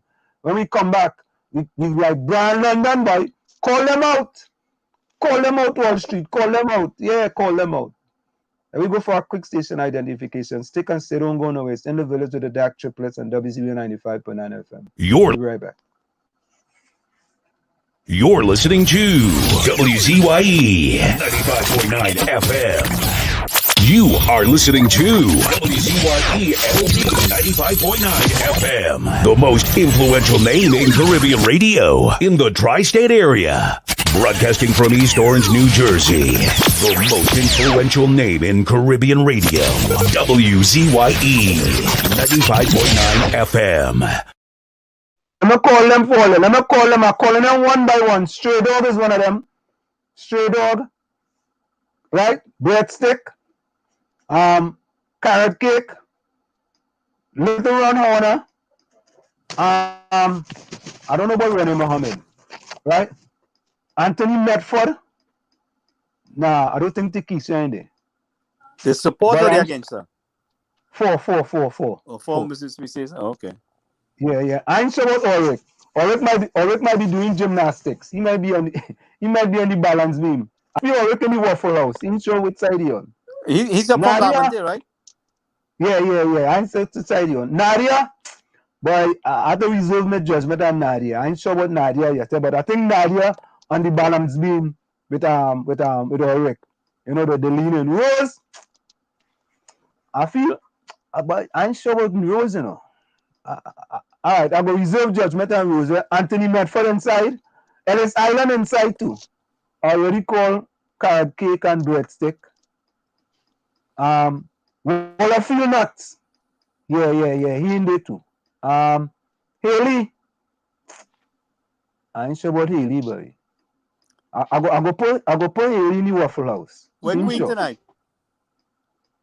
Queen was inside earlier. Queen.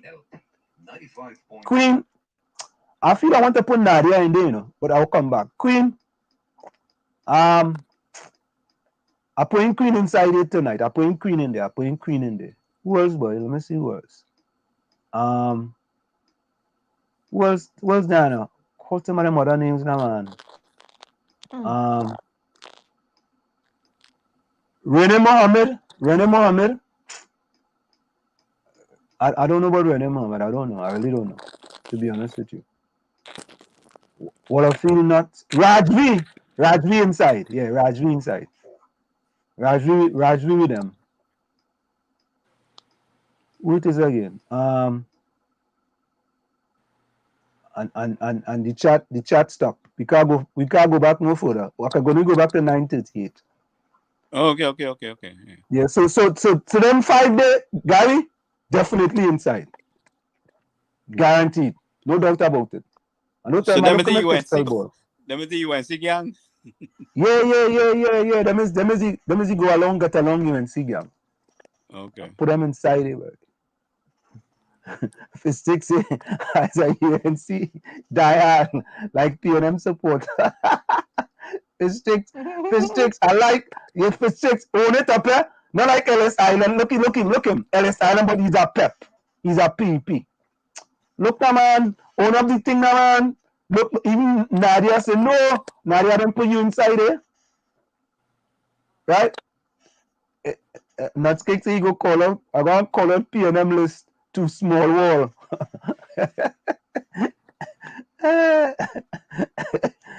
but for sake, nobody say nobody can support whoever they want. By just telling all you, but come on, man, what happened? What's wrong with that? If I call in a spade, you know? We just keep it real in the village, right? But Nadia, what about Haley? What Haley is? Anthony Medford, put your allegiance down, man. If your allegiance, put your allegiance down, man. Oh, yeah. Where's Erica tonight? Erica here tonight? No. She not inside. She all right? Yeah, she good. I have a piece I gotta recite later. I wanted to turn into a calypso, so I'm gonna give it to Xavier Edwards. I gotta step out for a minute, guys. All right. Yeah. Yeah. All right. So listen. I think Tommy, what's going on? Yeah. Tommy going. Yeah. Tommy, you was going to take a midnight sea bath? What Tommy? Fistic say I'm voting. Answer me voting for sunlight. You voting for bushflower. Bushflower boy. Where's bushflower? Where's bushflower? I have no idea. Fistic, I don't know what bushflower is. You from Chumaka. Look at Haley. Haley says she undecided. Haley, I was right. I tell you, I put you on the balance beam. You ain't sure. You see, all right. Takesha asked to invite Penelope Beckers. Oh, yeah, that your friend. Yeah, okay. Invite you and see what she said. Nadia says she's not a UNC or a PNM who's doing good for people. All right. I am a Trin Beige Gonian. Well, I feel say either support who people just buys nuts. Hey! I am a Trin Beige Gonian. But nuts cake, you're absolutely right, you know. I really don't care who all support. All can support whoever they want to support. Listen, I have friends who is UNC, PP. You understand? Tommy. So, folks, I will start it off tonight. Hold up, just a minute here. Here it is. Hey, Run the MC, and Run the MC and Haley. Put closing comments in the chat. Haley and Run the MC. Put closing comments in the chat. Haley and Run. Yeah, put closing comments in the chat.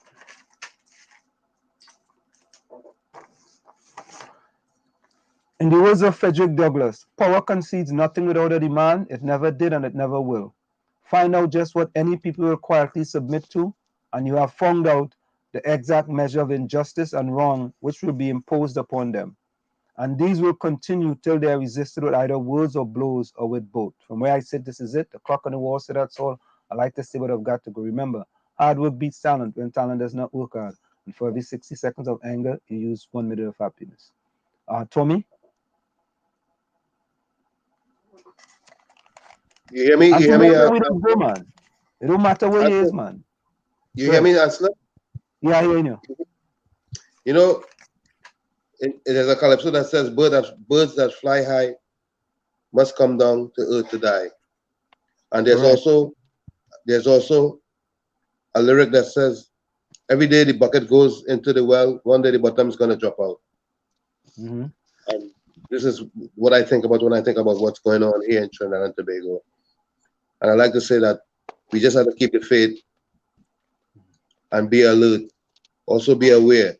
Never fall asleep at the wheel, because if we fall asleep at the wheel, we'll crash and we'll burn. A pleasant good night to each and everyone. And I appreciate being in the village tonight. Thanks to all the contributions and love to all my people. Pleasant night. Yeah.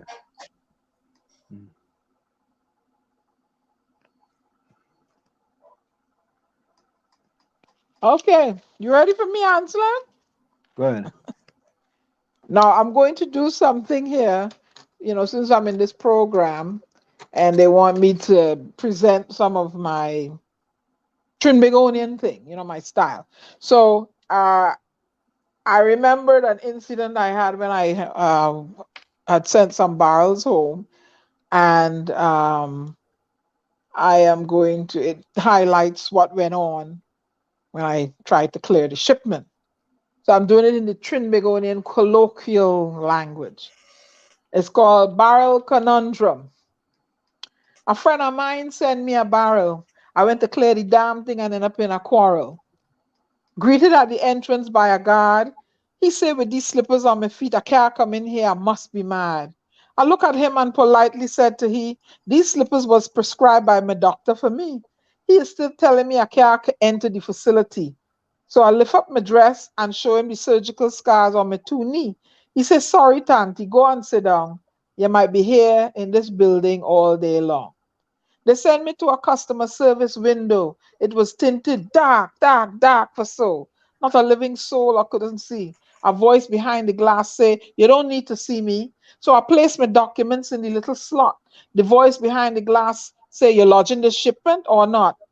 I tell she, go ahead, Dudu, and ask she, why is it I can't see you? She tell me, I don't need to see, only hear. Just go and have a seat in one of them chair. I was waiting from 11:30 until 3. Up to now, nobody ain't called none of we. A lady says she was here since 6 in the morning. A man say, you know how long I waiting? Is then I begin to worry and wonder if the same thing will happen to me. I make a call to the supervisor, who assured me the process will move a bit faster. As soon as I finish the damn phone call, a door fling open wide and we names start to call. The barrel clearing process was now in motion, and I was feeling a wee bit of satisfaction, but I didn't know there would be a big hiccup and the damn clearing process would stop abrupt. They make me empty the whole barrel. Well, there's no self I start to quarrel. Customs digging through the contents suspiciously, like the shipper sends some marijuana or US money. I was waiting for the evaluation for the contents from customs. She looked at the items carefully with scrutiny. She doing the government work. That was fine with me. I said, lady, most of these things here they use, but to hear my sentiments, she refused. She finally charged me up to 200% on things that cost me 99 US cents. They give me a piece of paper and tell me where to go by a cashier behind another tinted window, glass tinted black, nobody I can't see. So I knocked and called out for somebody. Just then, this woman approached me in a manner that was hostile, shouting and pointing she finger at me all the while. I said, lady, me come here to quarrel. All I want to do is clear my box and my barrel. Waiting to collect my barrel, I tired for so. another woman approached me with she hands akimbo, telling me that if I don't hush them out from the facility, they will put me out. I said, lady, me ain't come here to quarrel. I just want to clear my box and my barrel. I tell she would appreciate if we could, I would appreciate if you could see who behind the tinted glass taking we money. We are customers of your company and would appreciate being treated with some dignity. A friend of mine sent me a barrel. I went to clear the damn thing and I end up in a quarrel. That's Diana Benskin's original work, aka The Storm. I want to tell you, fall asleep with a dream, but wake up with a purpose. Thank you for being here. Auf Wiedersehen. Till we meet again. Good night.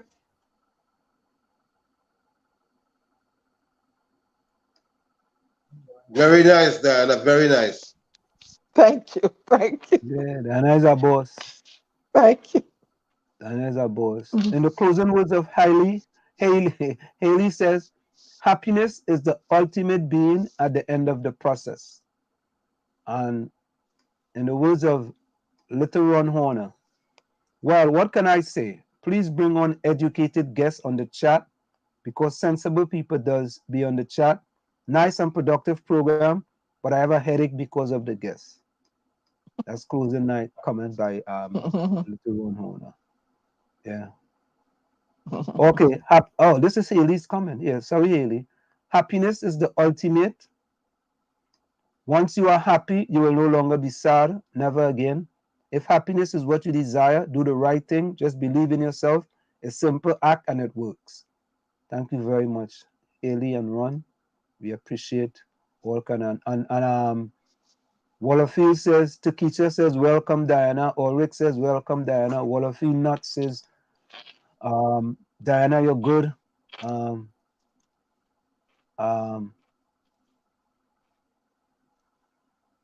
Okay, I ain't even gonna read what fish sticks there. Yeah, fish. Takesha says, welcome, Diana.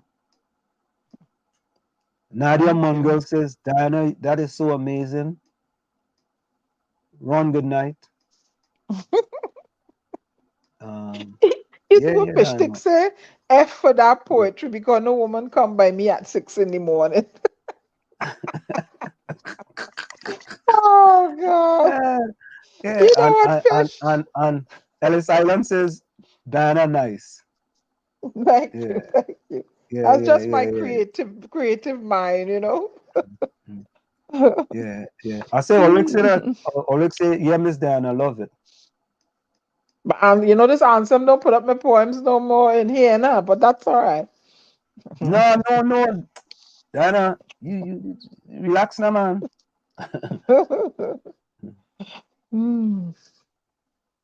Yeah, so folks, we're gonna go to that good one tonight. Hold on. I'll never hear this one by Ember. I know some more lemons here. This is a good one. Hold on a minute there.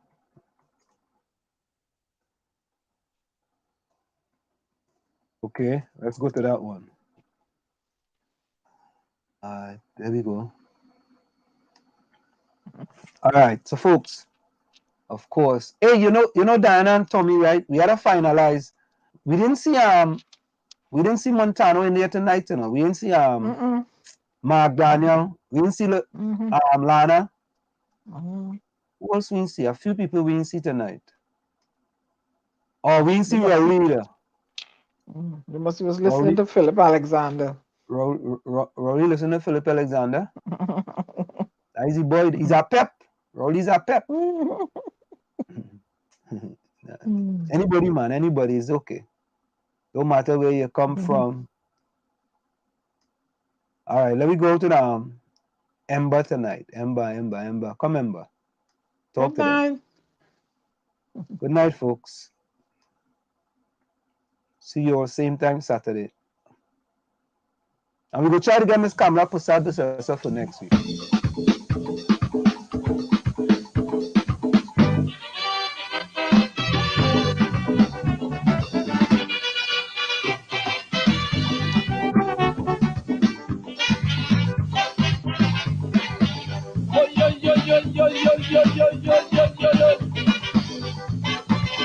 And they're killing people like chicken.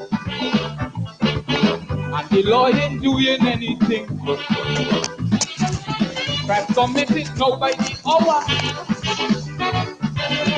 No one seems to have an answer. So I come up with a solution to fight the crime situation. The minister, open your head and listen to my little idea. Put me in jail and leave the bandits free. Only so we guarantee it. Put me in jail and leave the bandits free. No longer would we have to worry. In jail we get this protection, free food, medical attention, while justice sleeping, so to speak. Bandits how they play. Put me in jail and leave the bandits free. Go jail them, go jail them. Put me in jail and leave the bandits free. Just leave them to play.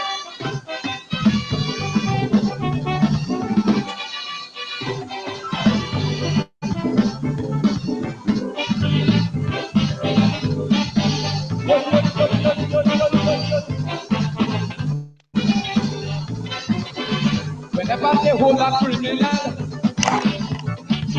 just a few days prior to trial,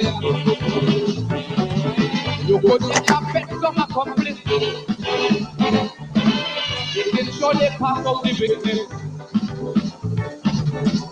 That is why for our own safety, I'm letting the powers that be to use the good sense of reason and let us instead live in prison. Put me in jail and leave me bandits free. For criminals have more rights than we. Put me in jail and leave me bandits free. Leave them to rape and kill more babies. In jail we don't have to pay back life bill and tax and things like that. Life bill they're very cheap and nice. It is the police that leave me bandits free. Go jail them, put me in jail and leave me bandits free. Just leave them to play.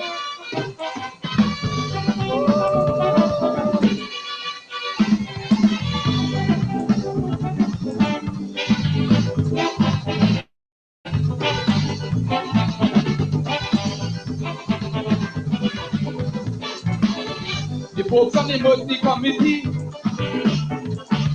are not allowed in prison with me. Neither politicians and lawyers, but them are digging any horrors. If them want to kill us, Japan, so leave them out there if they had. When they start feeling the heat like well, we relaxing, cool inside ourselves. We in jail and leave the bandits free. Let the drug laws control the city. We in jail and leave the bandits free. But please save us from this misery. In jail with the priests and pundits. Out there is rapists and bandits.